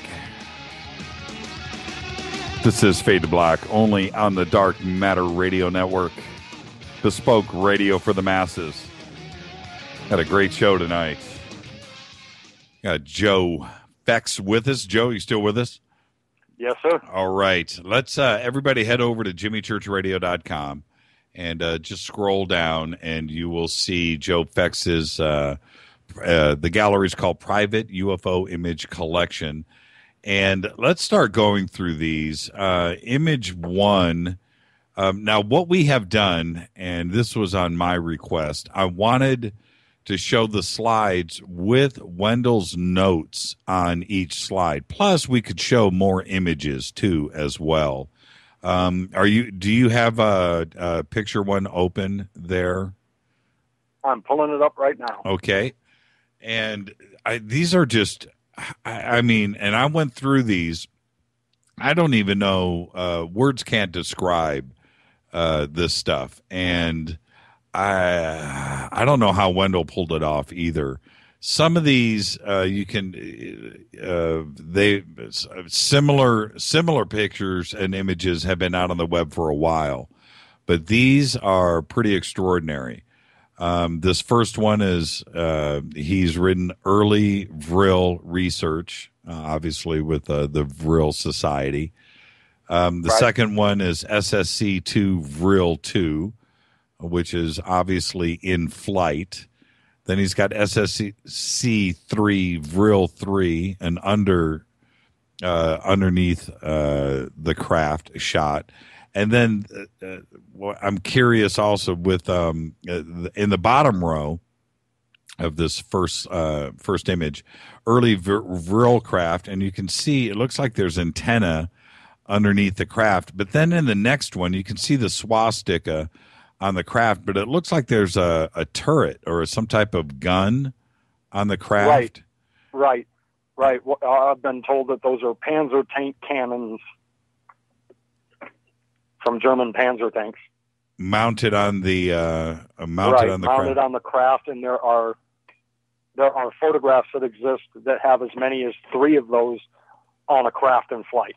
Yeah, I think. You're talking somewhere around 2 to 3 tons, I would imagine, something like that. A military tank turret would probably weigh around that much. So what can fly around with ease with, these huge chunks of iron connected to them is at that point in time is pretty difficult to grasp. The picture that's right next to it, the one that says Prague, Czechoslovakia, summer 1943. What can you tell me about that slide? It's a Hanabu 5, and I think that says 34 meters. I don't know. It's 34M is his notes. But what can you tell me about that slide? Right. Well, next to nothing. Outside of this collection, I had never seen that image before, but it's an image that I would be very cautious about validating because it could very easily be manufactured, in part because of the type of lighting. They're photographing against the light, and there's a lot of white behind it. So if you were going to make a model and fabricate a photo by hanging the model off a string and using an element called forced perspective that's just a trick of the eye that they use in special effects. If you were going to manufacture that and pass it off as real, then that's the kind of conditions that you would want. Well, because that would be the easiest way to mask your filament line, your fishing line. Sure. I have seen enlargements of this picture, and there's like the dots that you see around the bottom of the disc or the object. Those are black. I don't even know, and it's like at 12 o'clock, 6 o'clock, 9 o'clock, and 3 o'clock. And there's strings of balls that are hanging off of the craft. And it's very strange looking. It doesn't, if you are going to have a disc, why would you have those off of it? It just looks to me like it's something manufactured. It's a fascinating photograph, though. The enlarged version of it that I have seen is absolutely incredible. Going to slide number 2, picture number 2 in the top row. Again, I wanted this, and I did go and enlarge the third image in the top row, which says with Panzer turret on it, because of what's underneath it. That is another fascinating. What can you tell me about these 3 photographs here? I'm looking for them right now. Panzer turret with tank turret. These are the ones that are really up close, right? Yes. Those are some of the first Nazi UFO photos I've ever seen. Definitely the first photos I ever saw with the cannon tank cannon mounted onto it. Right. And they appear to be authentic. That's what you would expect to see in military prototype testing grade quality. You remember the Santilli film with the alien autopsy? Right from the get-go, anybody with any experience would have been the first one to stand up and say, well, that is not how the military would document this. Right. They have people specifically equipped and trained to document photographically and with film, and this is not how they would do it. This is more like what I would expect to see. And I would expect that these 3 images came off of a roll of film as opposed to 3 different independent photographs. Right. It was probably filmed because that's how the military does it. And, at the time, this has got to be, if this is real, this has got to be the most top secret project ever undertaken. So they're not going to get poor images and films of it. Where these things come from is my biggest question. At this point in time, I'm willing to accept the Nazi UFO thing, that there was an involvement, and that through whatever means, whether it was through the demonological practices that the SS was engaged in, or whether it was contact from Aldebarans, which what a lot of people believe gave them the technology, or the Pleiadians or whoever. However it came about, I think I've seen enough information, which really isn't that expensive, but I have seen enough and I've heard enough over the years to consider the possibility that the Nazis were building UFOs, and that a lot of those UFOs in the 40s and 50s were coming here and landing and talking to people and impersonating aliens. When you look at the original Haunebu 2 model, and you look at Howard Menger's UFO, George Adamski's UFO, right, absolutely identical. The Coniston saucer, absolutely identical. And Howard Menger had said that one thing he was never able to figure out is, these visitors from Venus would come and talk to him, and there would be others on the ship that were from Mars and from other places, and all these people were similar, but the guys from Mars all had black hair. It was all cut short, and they all had a German accent. And he couldn't understand, why do these guys have a German accent? And it really throws into question. Again, like I said, reality isn't what it used to be. We're now reaching the depths of it, of how a complete culture and a complete mythology is just layered and layered and layered with the earmarks of something else going on. And it appears to amount to a war over human intelligence. that there are forces in the world, maybe from another world as well, that are combating and competing with governments, with scientific communities over what people think of this. And I'm open to the idea that some of the contacts that happened during the 50s may have been a continued Nazi program, if they were flying these things around, that was, just psych warfare. Sure. Just to keep the CIA on their toes, because you got to admit, when all of these people all over the country started, and then all over the world started having contact, intelligence must have been losing it. Yeah. There's no question about it. Also, they don't want us knowing about this at all, much less talking to these things. Because it takes the control mechanism of intelligence out of their hands and out of their control. And let's face it, that's what the CIA and the Pentagon and all these things are all about, controlling what people think. Well, and there's the other part that's there, which is back in the 50s, the evidence and the photographic evidence about what was going on, like these photographs that we're looking at here, weren't out in the public domain. And you had to go out and I don't know how you would get pictures back then without internet, and there weren't books published in libraries, and these photographs weren't in newspapers. So to have back when I started research, you had to go get these things manually, and you had to know people, and you had to bribe them, you had to trade them. I'll give you copies of what I got if you give me copies of what you got. Which is how it was done. Exactly. You didn't have the internet. Right. I didn't have this resource where you just type it in and look it up, and boom, there's a whole landslide of material for you. Let's take a quick phone call really quick. This is Dino. Dino, how are you tonight? Hi, pretty good. I only wanted to comment because you're only the second person, Joe, that I have heard mention or show these Nazi photographs. I happened to sit through a 3-hour presentation back in the early to mid 90s of a Russian fella. He was about 40 or 30, and I forget his name. It was a small presentation at an expo up in a high room off to the side that went quite late. And his pictures were not as good as yours, but he had mentioned the Nazi turret guns underneath, I think kind of like the second photo here in this slide.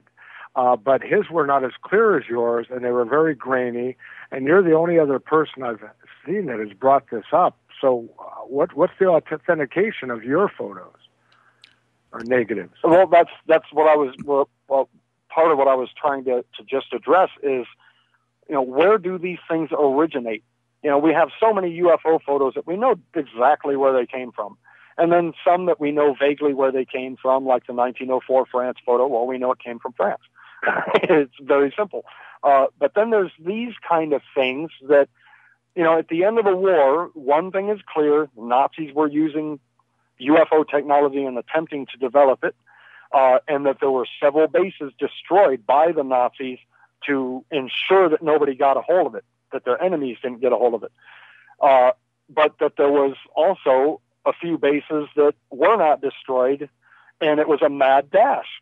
For the Russians, it was a free-for-all. The Russians, the American, everybody involved rushed to these places to steal as much of this information as they can. And to the best of my knowledge, none of them have ever been willing to pool their resources and say, well, this is what we have. Let's see what you have, and maybe between the two, we can figure this technology out. Exactly. Because so the implication, although this Russian fellow who gave the presentation did not say where they came from, the implication was in 1990, when the wall fell down, that somehow he had gained access to the secret files when he was in Russia before he came to America. Right. Well, it is a known fact that when Russia disseminated, when the government collapsed, literally everybody just went home. And the KGB was left with the doors wide open. Unfortunately, the criminal underground has got a mass of that information. So it's very possible. It's very possible that this leaked out of Russia in that manner. But at the same time, it's it's difficult to say. Like I said, all of these forces are not really trustable because it's clear that one thing is clear about government. They are most interested in manipulating how you perceive everything.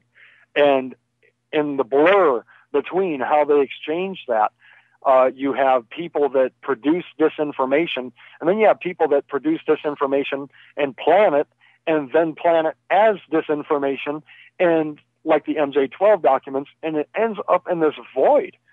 You just can't really determine in any reliable way what's the source of this. What film did these come from? These slides, those top 3 UFOs there, the Honolulu, what is that, 5? Right. With the tank turret. They are clearly, because I've looked at so many photographics you wouldn't even imagine, they are second-generation photos of close-up cropped photographs. So in contrast to, if you go to the center of the second row, you'll see it says SSC-1 prototype. Right. But you'll also notice that the sides are curved, and on the right-hand side, there is a counter number. This came from videotape. Now, this could be videotape from intelligence. It could be complete bull. It could be off of someone's television set from some obscure show.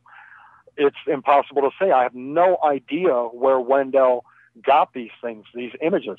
And I'm most interested in those videotape type images where you're looking at a screen, a television screen, a vacuum tube instrument as opposed to like a flat screen. Right, right. And not only that, in that picture in the bottom row that you're talking about, the middle one, there's like a Mercedes in the background. There's a car in the background. The implication, Jimmy, right? The implication here is that a lot of the Nazi stuff was very hard-edged. You look at their designing during World War II, and it was square and very masculine. And the UFOs that are alleged to be Nazi UFOs are very square and sharp, whereas I think the real alien UFOs are more curved and beautiful and aesthetic. But anyhow, I'll go at that point, and I'm waiting to see what this alien blonde guy is down at the bottom. I'll wait for that off air. Okay, thank you. Yeah, Dino, Bye. Wait till you hear that story. Thank you, Dino. Well, and that's what makes the UFO business so much more confounding, is that UFOs impersonate what we think. There's no question about it. If you look at the raw data, not the stories, not the programs and the dramas and all that kind of crap, but just the raw facts. One thing is clear. UFOs impersonate and mimic and appear just exactly what is in the back of your mind and your unconscious. So if you are a religious, Christian, devout person, then that's going to be a religious manifestation. That guy is going to get off the ship, he's going to look like a human, and he's going to start preaching about Jesus to you. This is a clear pattern in all phenomena. And it's one of those sensitive areas that no one wants to admit. No one wants to cross-reference phenomena. No one wants to tie together poltergeists and UFOs and Bigfoot and phantom animals and cats and things of this nature. But the strict fact of it is there is a connection. And how do we know that? Because all the same side effects take place, such as damage to the cornea, of the eye of people that are in close proximity to a humanoid or a craft or a Bigfoot or a phantom panther. You get this conjunctivitis condition, and that's caused by a mild frequency of radiation that you've been exposed to. And it mildly damages your eye. And it's nothing that's going to destroy your eyesight or anything like that. It goes away sometimes in a few days, sometimes in a few weeks. But it's a common factor. So my question is, to the Bigfoot people, why would an ape cause that? Why does an ape's eyes glow in complete darkness when no other animal does that? Right. This clearly is not an animal. Why do Bigfoot emit radiation? And the first thing that's going to happen is I'm going to get a landslide of Bigfoot researchers shooting off at the mouth and attacking me and saying, Bigfoot don't emit radiation. And my first response to that's going to be, do you have a Geiger counter? Have you ever done it? Out in the field? Right. Because I have. And I'm telling you, these things leave radioactive signatures. And you show me one species of ape that does that. or caveman or whatever you think this thing is. None of these things are what we think they are, but we exist in a world of media and a community that is hell-bent on capitalizing off of these things. So that what they're doing is they're selling an idea to you, and they're selling you the most mundane, the least supported, and the most believable, because even the lowest of mentalities can understand an alien coming from another planet. But when you start talking about quantum mechanics and other dimensions, psychic frequency, the fact that this physical state that we exist in is not real, that is an accepted scientific reality. All of this stuff is vibrations and frequency. So we don't even know where we are, yet we're so adamant on trying to define these unknown things that, and it's like we're barking up the wrong tree. And when a person first learns about UFOs, that's the first thing that's hammered into them. UFOs are aliens from another galaxy, another planet. They're from space. Same thing with Bigfoot. When Bigfoot research first started with Jerry Crew, 1958, I believe. Humboldt County, California, finds these big tracks. Immediately, it was overnight. It was like in all the papers all over the world. It was global sensation in the media. So overnight, everybody in the world learned that there was these big hairy things in California, and the Indians had legends about them, and the legends appear to be true. And every anthropologist on the planet chimed their 2 cents worth in. And that was the first thing they said. It's either got to be an ape of unknown genus, or it's got to be some kind of caveman. And that's practical thinking, Occam's razor. But don't let Occam's razor blindside you. It's not always the right answer. And what they did was they established an origin and a definition of the Sasquatch phenomenon before anybody even gathered data. Think about that for a minute. And then they pronounced that, and now today, the bulk of the Bigfoot community hangs on to those theories like grim death. Because it's all they know, and it's all they've been told. And when people say, well, I believe Bigfoot is an ape. No, you don't. You believe someone else that came to that conclusion, and they came to that conclusion with no data. How did you, this just came in from Brad Kelly. He says, how do you use a Geiger counter on a creature that hasn't been found? You go to a location where they've recently been. And radiation doesn't go where you go. It leaves a residual signature. And that signature is high enough to be able to detect, just like in a cattle mutilation, if you go out to a mutilated cow that's a genuine phenomenon, you're going to find that there's a residual field around it. Right as you said that, Donna Colvin just said, trace amounts of radiation is left behind in footprints, surfaces they touch, etc. Anything that's emitting radiation will leave a higher signature than what's found in the natural environment. Yeah, I think that's why you calibrate your Geiger counter every time you use it. And you do that with plutonium beads. You have plutonium exposed beads, and that's what you use to calibrate it. Gotcha. I've never run around with a Geiger counter, so it's it's not on the front part of my brain. I'm not saying that these things are interdimensional, and that seems to be what upsets people the most, at least with the Bigfoot community. I'm not saying that they are space aliens. I'm not saying anything. I'm just saying that there's a wealth of unanswered questions that are practical, common sense questions. When you strip the hoopla and the mythology from it, let's get down to the root of it. Why do you think aliens come from another planet? 9 times out of 10, it'll be because that's what aliens tell people. Well, we see a clear pattern where aliens tell people exactly what that person already thinks and already believes. Well, not to get off on a Bigfoot tangent, but are you? Oh, please do. Well, no, I'm on the fence about Bigfoot. Okay, so I'll clear the air on that right now. I believe that the Patterson footage is real, but we haven't found a carcass. And until somebody hits one with a car, I don't know. I'm on the fence. I've had Jeff Meldrum on the show.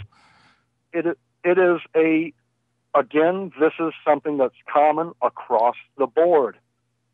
We know these things are physical to some level, temporary or permanent, if you can follow that, because they leave footprints, They leave dead animals.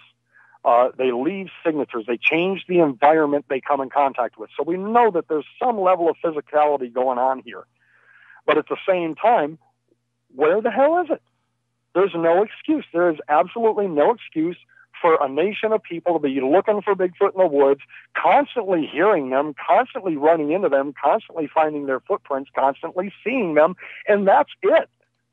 I've got Bigfoot skin. I've got Bigfoot hair. I know they're physical. And I collected that from a Sasquatch in Tennessee in 2004. And this Sasquatch was 14 to 16 feet tall. He walked 100 feet right in front of me. I saw it myself. And then later I was able to collect those artifacts that were left behind. How tall did you get? 14 to 16 feet conservatively. He was bigger than the witness's house. Come on. Now that in itself, exactly. Exactly. There is no way that something like this exists, and there is no excuse that we don't have more if you are to accept that this is simply a biological entity. There's something else happening here, and it involves our own psychic frequencies, our own thoughts, our own intelligence. We're more integrated with these things than people, I think people consider. And what I try to encourage with the Bigfoot community is that explore these ideas before you shoot off at the mouth about what is and what isn't. Because anybody that starts to define these things to you, you know is full of it. Much of this is incomprehensible to most people. But, you know, one of the common things that I get from Bigfoot researchers and Bigfoot hobbyists is, you know, Bigfoot has nothing to do with UFOs. My first question, do you study UFOs? And you would be astonished. I've yet to have a person say, yeah. They say, no, I don't study UFOs. I study Bigfoot. Well, then how would you know? How do you know they're not connected? You don't study UFOs. The same responses happen to a person before the encounter. Your hair stands up. You get a weird feeling. You feel like something's wrong, but you have no idea what.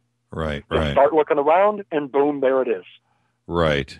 Right. Well, so then how do you explain, I'm not really fully understanding what you're trying to say here. And I know it's difficult to explain to as well. So I get that. But to say that you saw a 14 to 16 foot Bigfoot, yep. Are you saying that was an apparition? Are you saying that was part of your mind, or are you saying that it was actually there? The point I was trying to make was that I have physical artifacts from it, so I know it was physical to some level.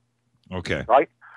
When it walked in front of me, it walked across a flat field that was saturated, moist and wet, good and muddy, and there were no footprints at all. I mean, at all. I can't continue to say that they're animals because of my personal experience. I can't honestly tell people that, because whatever it was that walked across that lawn could not have been physical. Not in the context that we're familiar with density and mass. And gravity. Gravity. Guys, I mean, it must have weighed a ton. Right, exactly. I mean, think about how much something like that would weigh. But there it was looking right at me, and its eyes were glowing. There was no light source to bounce light, so it's not an element of eye shine. At the same time, my understudy during this event, apparently, I have no idea what happened, but he lost consciousness, and we could not wake this boy up for nothing. As soon as this thing departed, he woke up. He didn't even know that he lost consciousness. So there's something else going on here. What happened when you tested the hair? Have you taken this? I've never tested it. I mean, that is so expensive.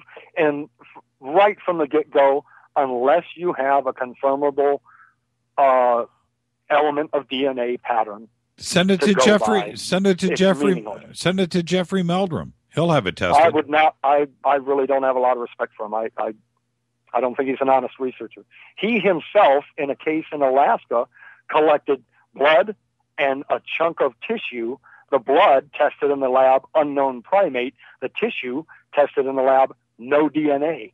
So if you can explain to me what kind of living thing has no DNA, that is what he needs to be focusing on. What is actually happening here? Instead of identifying what it is when he doesn't have that material, let's take the actual rare material that he does have, and let's be literally, seriously, critically, scientifically open-minded, and not label it before we test it, and not talk about it if it doesn't follow with our belief system or our theory. Well, why don't you send me a piece of the hair? I'll send it to Jeffrey, and I'll manhandle it from the beginning to the end, and I'll make sure it gets tested. If I send it to anybody, it would probably be through Pilates with Melba Ketchum, and I find them just more reliable. I mean, I'm curious. I'm very curious. Meldrum is like so many. He's one of these people that has a belief system. That belief system is not very sound, but nothing in this world is going to change that belief system. And if he runs across what he's demonstrating is that if I find something that doesn't coincide with what the result I'm looking for, we just don't talk about it. Right. And to me, that's dishonest research. If anything, he's being dishonest with himself. Well, I think Jeff. Yeah, I think Jeff is. I think he's dedicated. I've talked to him. I've talked to him an awful lot, and I don't think there's anybody. And David too. I agree with you, and Ketchum too as well. But I think Jeff is the one thing that he wants to have happen is the discovery of some firm stuff about. My attitude about all these things is I want to know what they are. I don't care what they are. Right. And that's an important feature. So many people have, whether they realize it, whether it's a subconscious need, for whatever reason, they gravitate to certain ideas and concepts that are comfortable for them. And they will not look out of that box. And then when you look at groups, I avoid being part of groups and things like that because I've just seen the circus and the nonsense that comes out of it. It always deteriorates under the weight of ego and what people think they know. There's a certain amount of that in this industry, and you and I have talked about that quite a bit. Let's grab a quick call really quick. Ed? Sure, certainly. Ed Blake, where are you calling from, sir? Ed, are you with us? Okay, I think Ed is gone. Okay, really quick. I don't know how we managed to do this, but we're already almost. We've got, if we stretch it, we have a half hour left. What I want to do, let's go back to the photographs real quick. Certainly. And the top row are some blueprints of Hannibal 2, SSC, Vril 4, Hannibal 1, Moose Mars, Dreadnought, Battle Cruiser. Again, one of the things, and I want you to comment on these. I have a technical drawing background, and when I started to see some of these pop up on the net, they seemed legit. If they were studies, that's one thing, but they seem like they've all come from a drafting room and have a tremendous amount of thought behind them. I don't think that right. Whatever they are, they were correctly done. Yes. Right, and Wendell was infamous for drawing that kind of stuff. I'm not saying he drew those ones, but for just about every UFO case that he wrote a book on or an article on or anything of the like, he did the whole technical drawing. And before he got involved in UFOs, he had a lifelong fascination with warplanes, especially World War I. I have this huge archive of just World War I airplane stuff I don't even know what to do with. But there's technical drawings, draftsman's drawings like that by Wendell going back to the 40s. I have a lot of these original drawings of the UFOs that he had drawn and things like that used in these books. But it's clear that he had a professional background in that stemmed way back. It was a lifelong, it was his second passion, so to speak. The middle of the second row.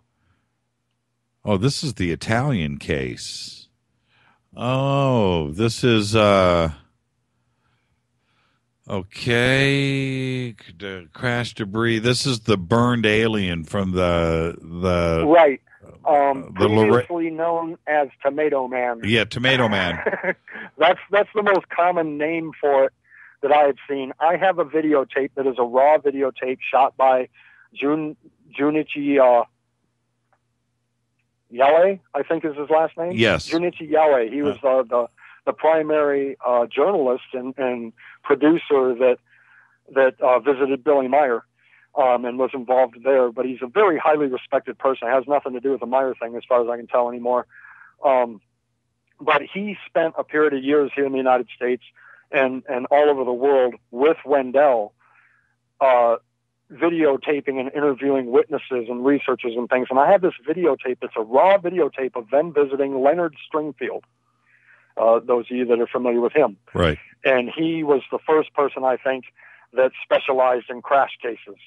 Now, again, here's an area that I'm very, very, to me, you got to be very cautious.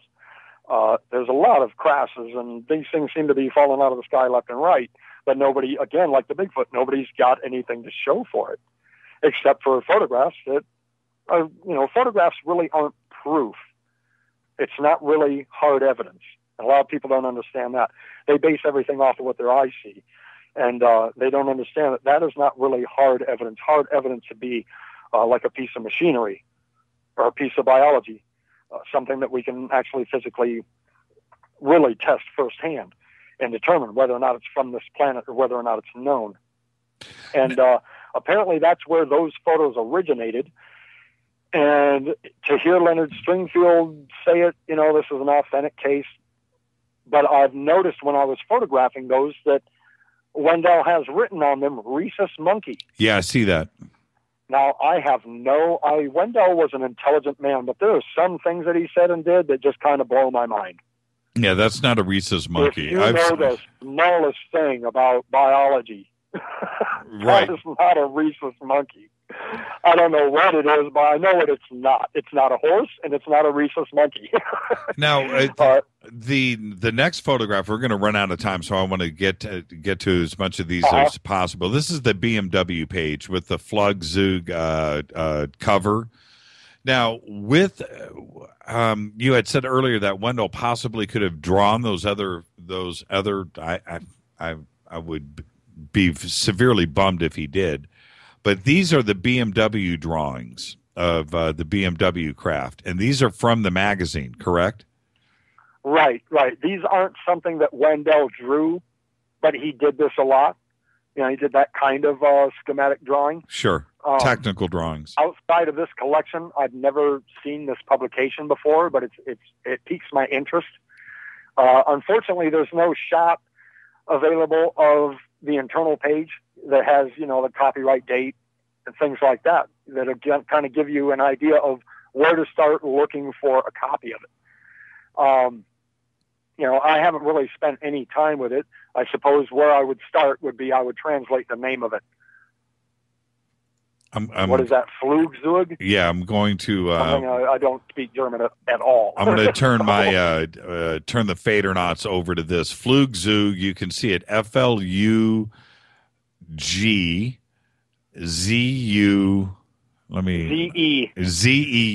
That's the name of the magazine. And this is profile, and it says number 22. So I'm wondering if that's issue number 22. Right. I would imagine it was like a periodical that some group was producing, again, I mean, even if it was, again, that would be an easy insert for disinformation agents to plant, right, and fabricate, and it's I think a lot of people in this kind of business really don't realize the depths of all this and the implications of it as well. The fact that these things don't manifest completely foreign from us. They're kind of like icons. Read Jacques Vallée and what they call the Vallée-Davis model. You can read that scientific paper. That's the most comprehensive paper on UFOs and phenomena in general, a scientific professional paper ever written, and all communities, especially the UFO community, just literally turn a blind eye to it. And I would suggest anybody read this because it breaks it down and says, look, these are the facts. And when you look at the facts and the elements involved, the behavioral patterns, the side effects, all of these things, it gives you the impression that all of these things are the same thing manifesting itself in a different way, in a different context. And using an icon from human psychology, the disc goes back, originally the eye of God, goes back thousands of years in human culture. We used to worship these sorts of things long before Christianity. They are symbols in our psyche. And, there's just so much that, just reading a handful of paperbacks and watching a bunch of TV shows and everything does not equip you mentally for the challenge of real study where you're really looking at this stuff and asking those tough questions. Mostly, where do they go?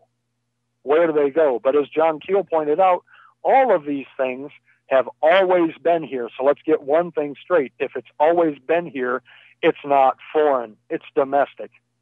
I miss Keel. Just as natural as the clouds or the trees or anything else, because we find them in all records, all through recorded history. Yeah, I miss Keel.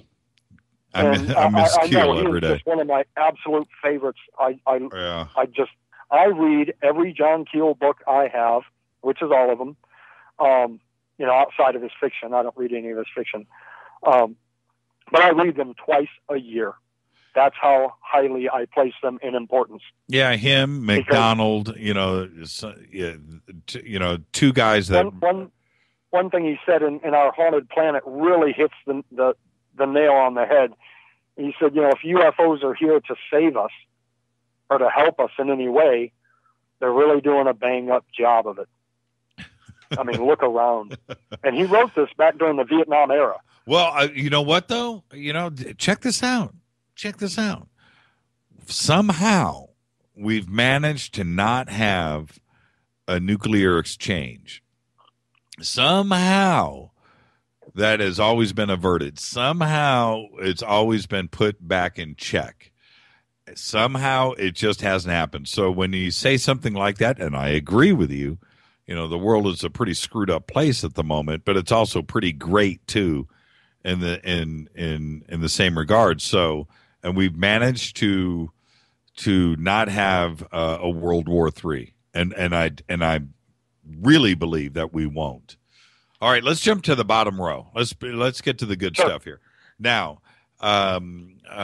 picture number one, which is 1920 France. Now, we have about 20 minutes left on the show, and I'll keep the phone lines open, by the way, 323-825-5045. If somebody wants to jump in, we can probably take a couple calls and squeeze them in. 1920 France. I asked you on these last four pictures, I said, send me four that nobody's ever seen. That's the first thing. And that you think are just absolutely amazing. You've got a huge collection. So this 1920s France picture, I opened this up today when you sent it to me, and this was taken in 1920, everybody. Actually, let me correct you there. It was when I made that, when I made the digital image of that, the digital negative, at that point in time, it was determined to be around 1920, gauging by the glues used. It was mounted onto a piece of hard paper, the type of paper, all these different, physical elements involved. And then 2 years ago, that car sitting on the left turned out to be one of three that existed in the world, and it was a prototype. And that prototype, as you can see, the car is spanking new.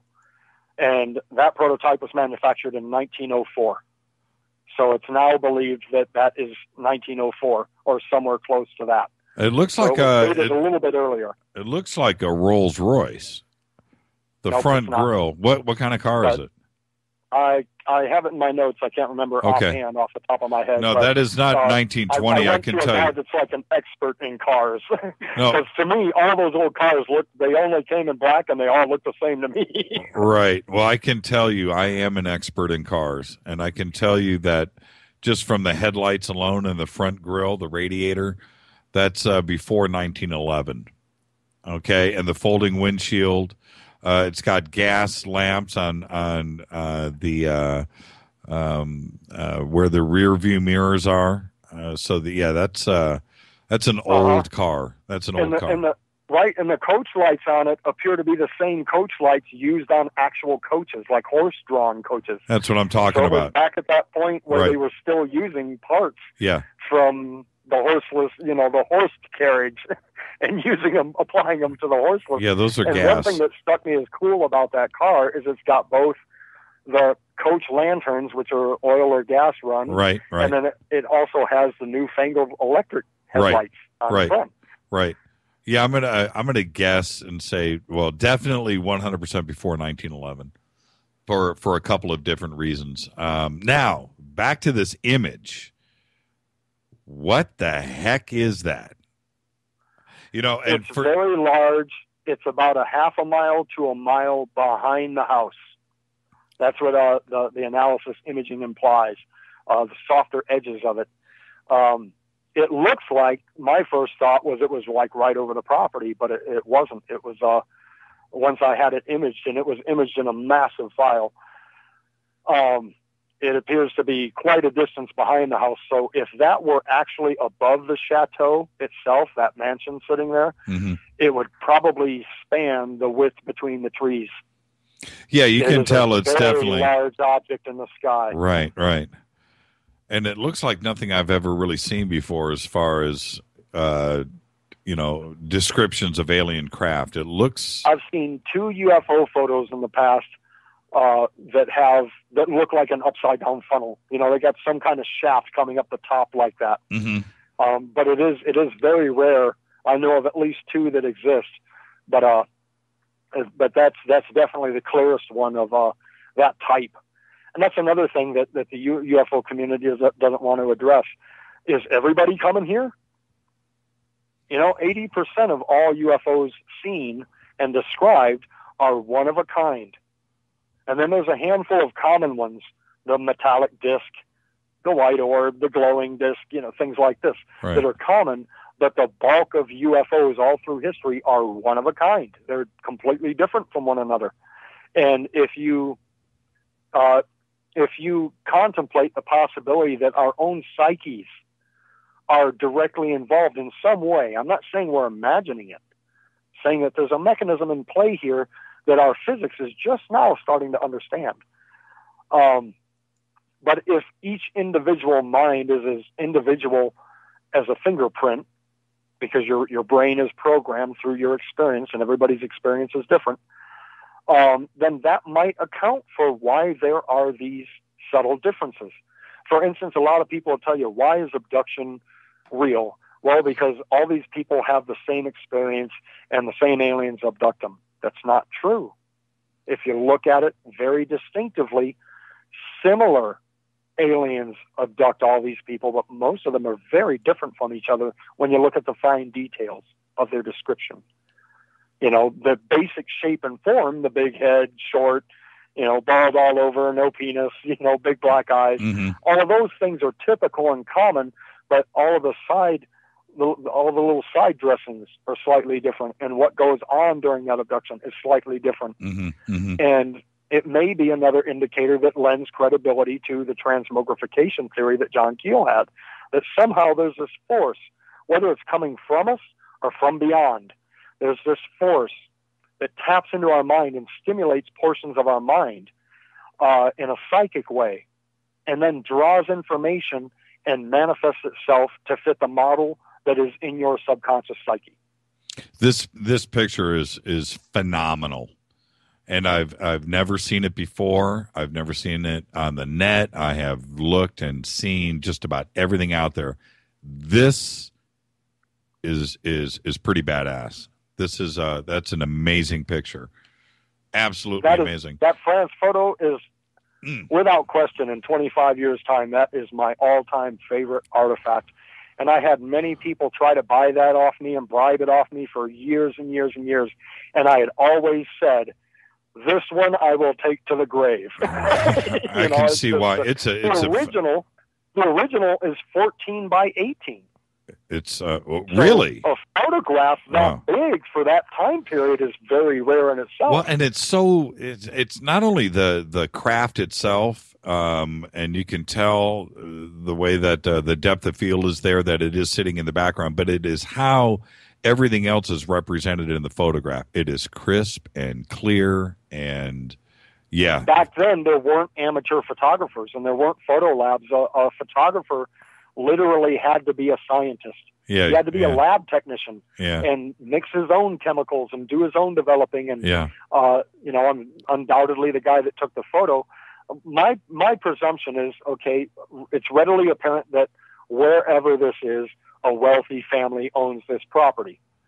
Look at the house in the front at the gate. That is the reception servants' quarters. That's better than most of the houses I've lived in. Yeah, that gatehouse is pretty nice. Okay, so these people had money, and it was very common in that point in time. Very few people could afford to have their photo taken, or have a photo taken of their property. And the other thing is, even the airships of the time, back then, 1910, 1911. I mean, you're talking about Orville Wright and those kinds of planes flying around. But aside from that.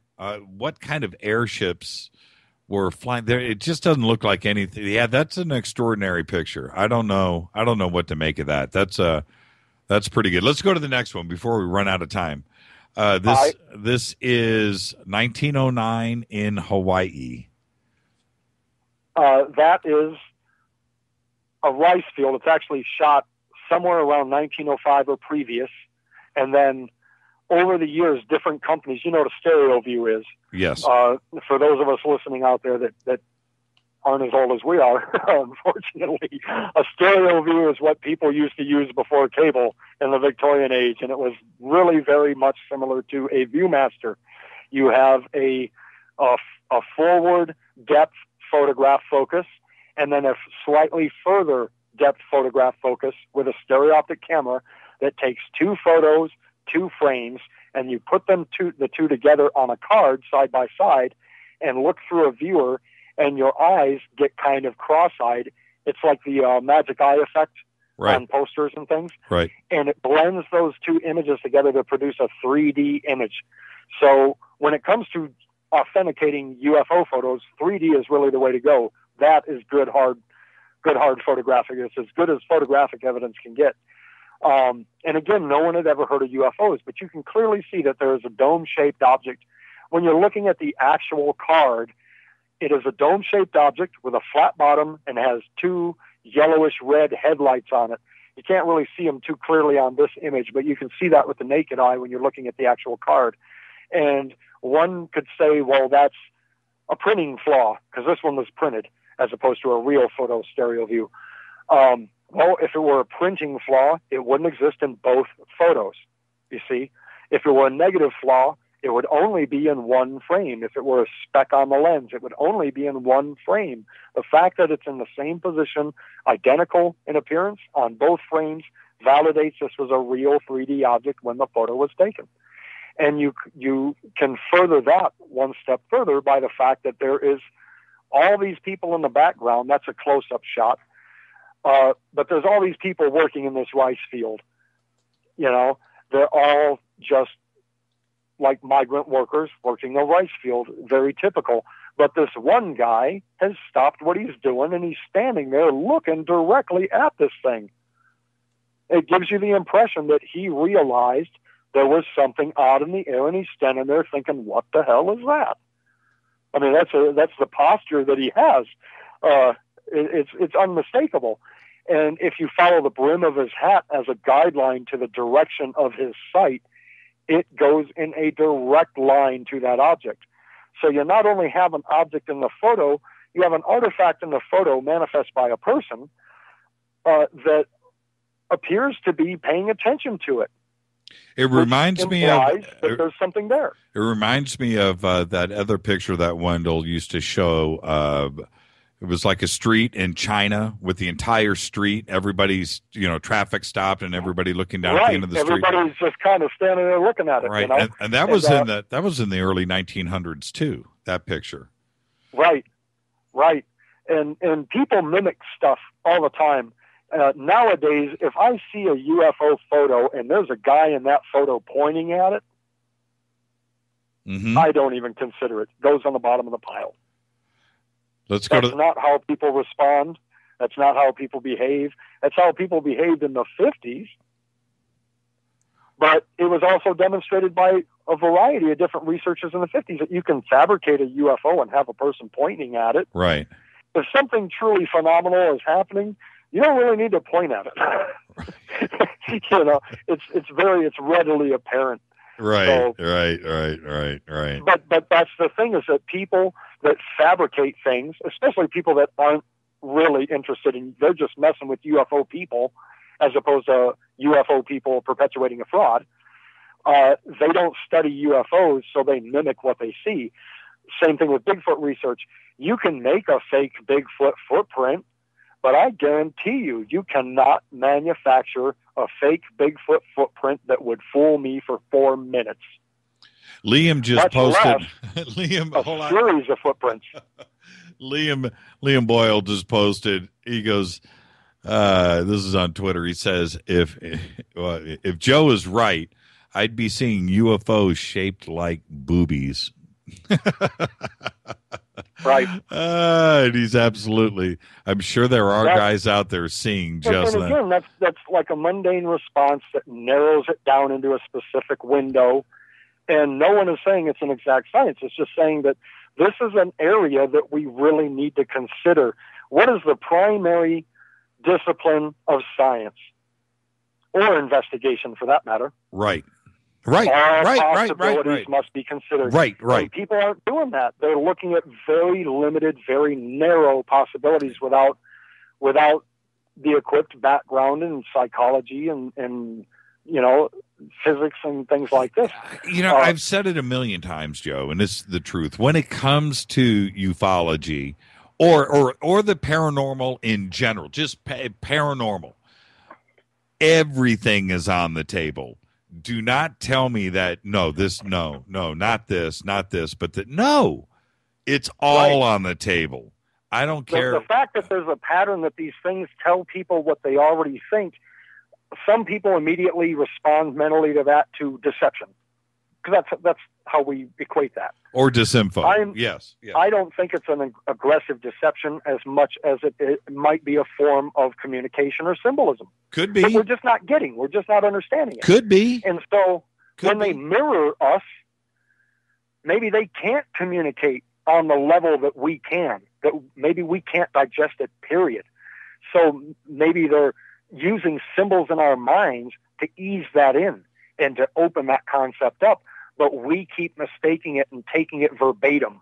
Well, that's true. And also, if we saw the true form of what they actually were, it would scare the crap out of us. Right, and it harkens back to the old descriptions of, you know, if you saw God, you'd lose your mind. That's exactly my point. That's exactly my point. These concepts are so old, but it's time. I think that one of the wrestlings that society, one of the most vital wrestlings that we're going through right now, because it is getting worse, is that we really need to shed this way of thinking where we just adopt and accept what we're told, and we cling to these old mythologies like religion and just the whole 9 yards. We have to understand and acknowledge at this point, there's no question about it, religion is completely inspired by the UFO phenomenon and manipulated by men. Let's get to, we got to get to the Pimp Daddy photograph. Okay, photograph number 3 in the bottom row. Yeah, that's one of my favorites. That's one of my all-time favorites, and it just tickles me to death. Everybody, I don't know if it's real or not, but the tail is one of the strangest things I've ever read about. There was a book published in the mid-'80s by Wendelle Stevens, and that was another thing, is he was bringing all these people from around the world that had these experiences and stories to tell and evidence to offer. He was really bringing this stuff to us, where today no one does that. These things are happening all over the world, but none of it gets translated into English. We don't know about a lot of it. There are so many contactees that took Billy Meyer level quality photos, like Jorma Vita in Denmark. For years in the 70s, this guy, just everywhere he went, there were UFOs. There was a big wave going on. He just started carrying a camera, and boom, next thing you know, he's getting some really, really good photos. No one here in the States has ever seen them. They're so obscure that I can't sell them here in the United States. I got to sell them to somebody in Europe because only the Europeans are familiar with Jorma Vita. I, to this day, don't even know his story because it's just so obscure. There are certain foreign elements and patterns and cases that are monumentous. Yet the UFO community here, the powers that be, they don't feel that we need to know about these things. They don't want us looking at it because they're not talking about it. All of these people know about it, the higher ups in UFO research, the well-seasoned people that have been doing this for 40, 50 years, they all know about it, but they pretend they don't. There was several guys, Michael Davey here in the United States, Joe Clower here in Denver, Colorado, in the 80s and 90s that were taking, again, Billy Meyer level quality photos. These weren't blurry, crappy photos. These were right in your face kind of UFO photos that appear to be genuine. And it's like nobody bats an eye. And every time I show them publicly, everybody is floored. They're like, where did you get this? Well, this was a guy just a handful of years ago here in Denver. You're kidding. No, I'm not kidding. He took hundreds of photos and he sent them to Wendell. Wendell tried publishing them. He tried getting people's attention. He printed calendars and posters with these images on them. And the UFO community to this day still doesn't talk about Joe Clower or Michael Davey or any of these people that should be household names. Well, what is the wealth of photographs they were able to achieve? What is Steve Thompson was another one. What was the lady's name in this picture? It's not a lady. It's a male, supposedly, if it's genuine. I tend to lean towards the genuine nature just because of the elements that I see in the original photo. This was shot with a very cheap camera with a set focus lens. And here we have this fog in the foreground that is clear, and in focus, it's just fog. So it seems fuzzy. Behind that, we can see this building structure, this bizarre being, this UFO parked, hell of a parking job there. The terrain is like rubble.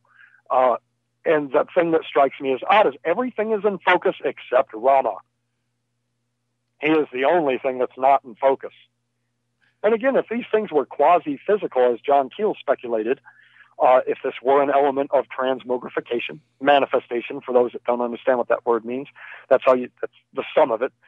If these were manifestations of energy, much like we are, but in a different frequency, then it would make sense that 99% of the time these things would be fuzzy in photos because they're vibrating on a completely different wavelength and frequency than everything in the natural world. Right. What we call normal solid matter. To me, it would be very difficult to get one thing in the middle of distance in a set lens to be out of focus where everything else is in fairly good focus. Rama, apparently, in 1982, dropped down into Botucatu, Brazil, and abducted this poor guy minding his own business, João Valerio da Silva, and abducted him, sucked him right up in the ship, took him in the sky, and these two people, first thing he knows, he's in this room, and these two people show up in these real heavy suits that look like rubber. And by the way he describes it, it almost, and that's another curious element, it reminds me of like some kind of bizarre S&M gear. You know what I mean? Right. They're wearing these thick black, menacing-looking, leathery, rubbery kind of type suits, and they say nothing to him. He's just sitting on this bench, losing his mind, and they leave the room. But when they leave the room, they don't go out a door. They go through the wall. Of course. And then, a few minutes later, this woman comes in. She's clearly not human, but not so far from us that it's like this unimaginable monster. Very human-like, but obviously not a human. And she comes into the room. She's completely naked. And she tries to arouse him. he's not aroused. He's freaking out. This guy is scared, mindless. And then the others come in. They wash him down with oil or some kind of liquid substance, which is very common in these kind of cases. It looks like you're being disinfected is what it sounds like. We're going to have sex with that thing. You might want to dust it off a little bit with some disinfectant. Right. And then they chemically induce, through an administered drug, they induce arousal, and she has sex with him. And that's the story that he wants right. They dump him in his backyard, butt naked, unconscious, and then leave a little crystal with him, a little stone crystal. And they left his clothes neatly folded on the lawn next to him. And again, this was psychologically traumatizing for this guy. Over time, he started becoming used to it. And over time, again, if you have a background in these things, you'll recognize the pattern. Over time, Rama, alien sex fiend Rama, starts to tell João Valerio that, well, you're not really one of them. You're one of us. You're just in a human body. Somebody just tweeted, it looks like a tinfoil. And that's what I told you earlier today. It does. Yeah. Have you ever seen Howard Menger's color film? Uh-huh. Yeah. Okay. You will see common elements with that. It looks like a hologram. That's what it's always reminded me of. All right. Those of you that are familiar with Howard Menger's color footage, as rare as it is, I would love to get a hold of copies of these things, but they've all but vanished from the earth. It bears a striking resemblance to a lot of other cases like this, to where you have this texture that looks like wrinkled up tinfoil flattened back out.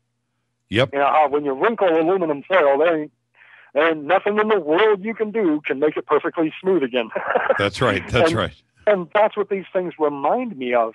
When I first saw this Rama photo, it was one of two photos that I know that Valerio took of him and that are in my possession. Supposedly he's on another planet, but again, as I caution people, just because that's what they say doesn't mean that they're really on another. It could be another planet in a different dimension, as far as we know. So let's try to be objective about it. These things appear to be, to me, it looks like it's all for show. That looks like a stage to me. But at the same time, I know João Valerio was not the type of person.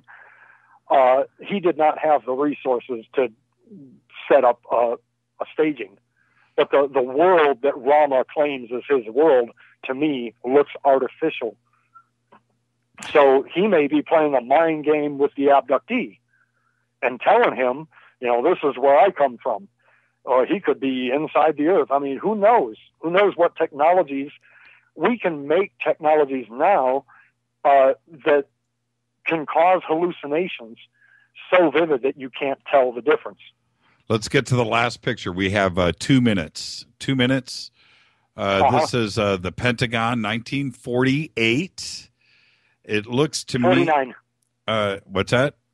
Or 49. A lot of these photos were translated into digital a long time ago. So, new information crops up, and I just haven't gotten around to changing the titles on the files yet. Okay, so this is 1949, and it looks like.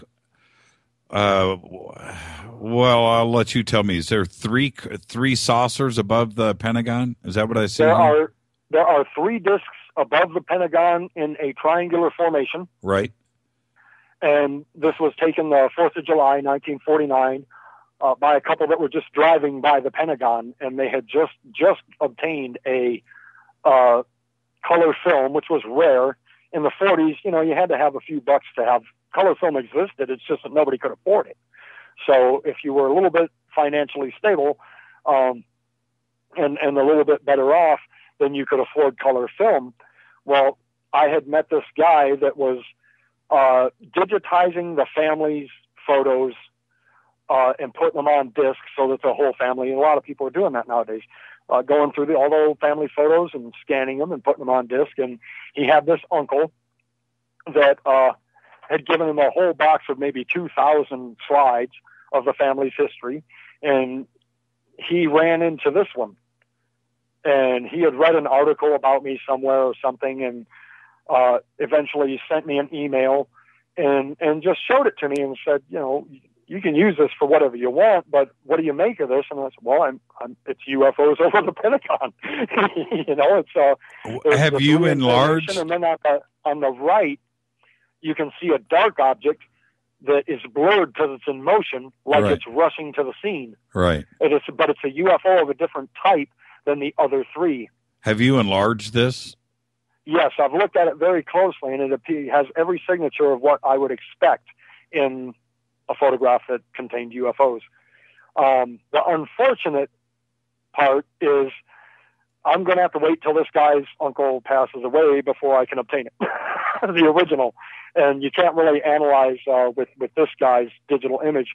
It would be better to get the original slide photograph and then take that and send it to Sardis in Massachusetts. It's a lab that I use, and have that scan an extremely high resolution into a extremely large file. And that's the raw material that you want to reproduce, because when you do that with an original, a lot of the photographs that I sell and the sets that I sell that are translated directly off a first generation or an original negative, the photos I print are analysis level quality.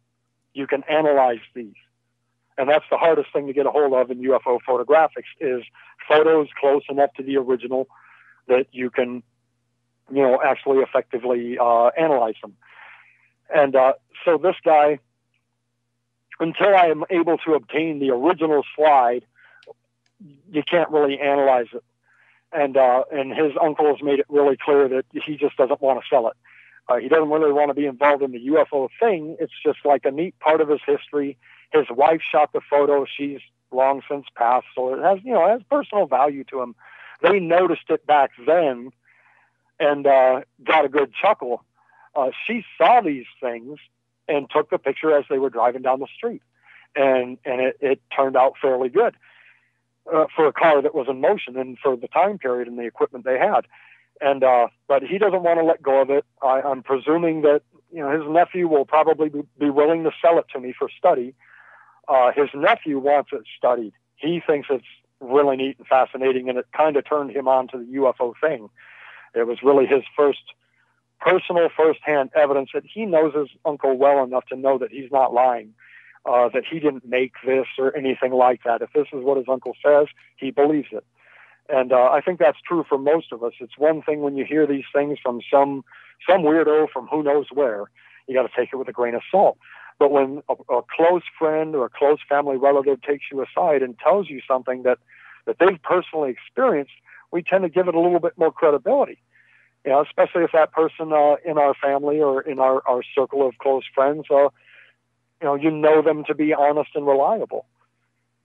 I got to thank you for coming on tonight. This was absolutely fascinating. Thank you for having me. It's a blast. I've enjoyed every minute of talking to you on and off air. It's rare that another lunatic out there stimulates my brain as much as I've encountered with you. I got to thank Jim Gilrath for that, because I would have never even heard of you. I'm the type of person that doesn't really listen to or watch media at all anymore. So unless something's brought to my attention, I don't realize that there's a higher caliber out there, and I'm very impressed with everything. Yeah, thank you very much, Joe. You might as well just stay with us. I'm going to roll credits, and then you can say goodnight to everybody. We're backed up against it. Thank you, Joe Fex, and everybody who called in tonight. Stay tuned. Coming up next is Sky Watchers Radio. They got Mr. Pete on tonight. Do check that out with Angel, the Jackal Espino. Special thanks to Keith Rowland and Art Bell. Fade to Black's executive producers, Rita Kamarian. Show is produced by Hilton J. Palm and Mark D. Kovar. Announcers are Steve Harder and Mark D. Kovar. Music is this guy, Doug Aldrich. Show intro is performed by Spaceboy. Fade to Black is produced by KJCR for the Dark Matter Radio Network. Don't forget, tomorrow night, Jim Mars will be joining us. I'm your host. Yeah, exactly. I am your host, Jimmy Church. Say goodnight, Joe. Good night, Joe. Joe, really, thank you for coming on. And everybody... Thank your production team. They did a fabulous job. This is exactly how these things should be done. I really appreciate it. Thank you. I'm very impressed. I am out of here. Good night, Joe. Good night.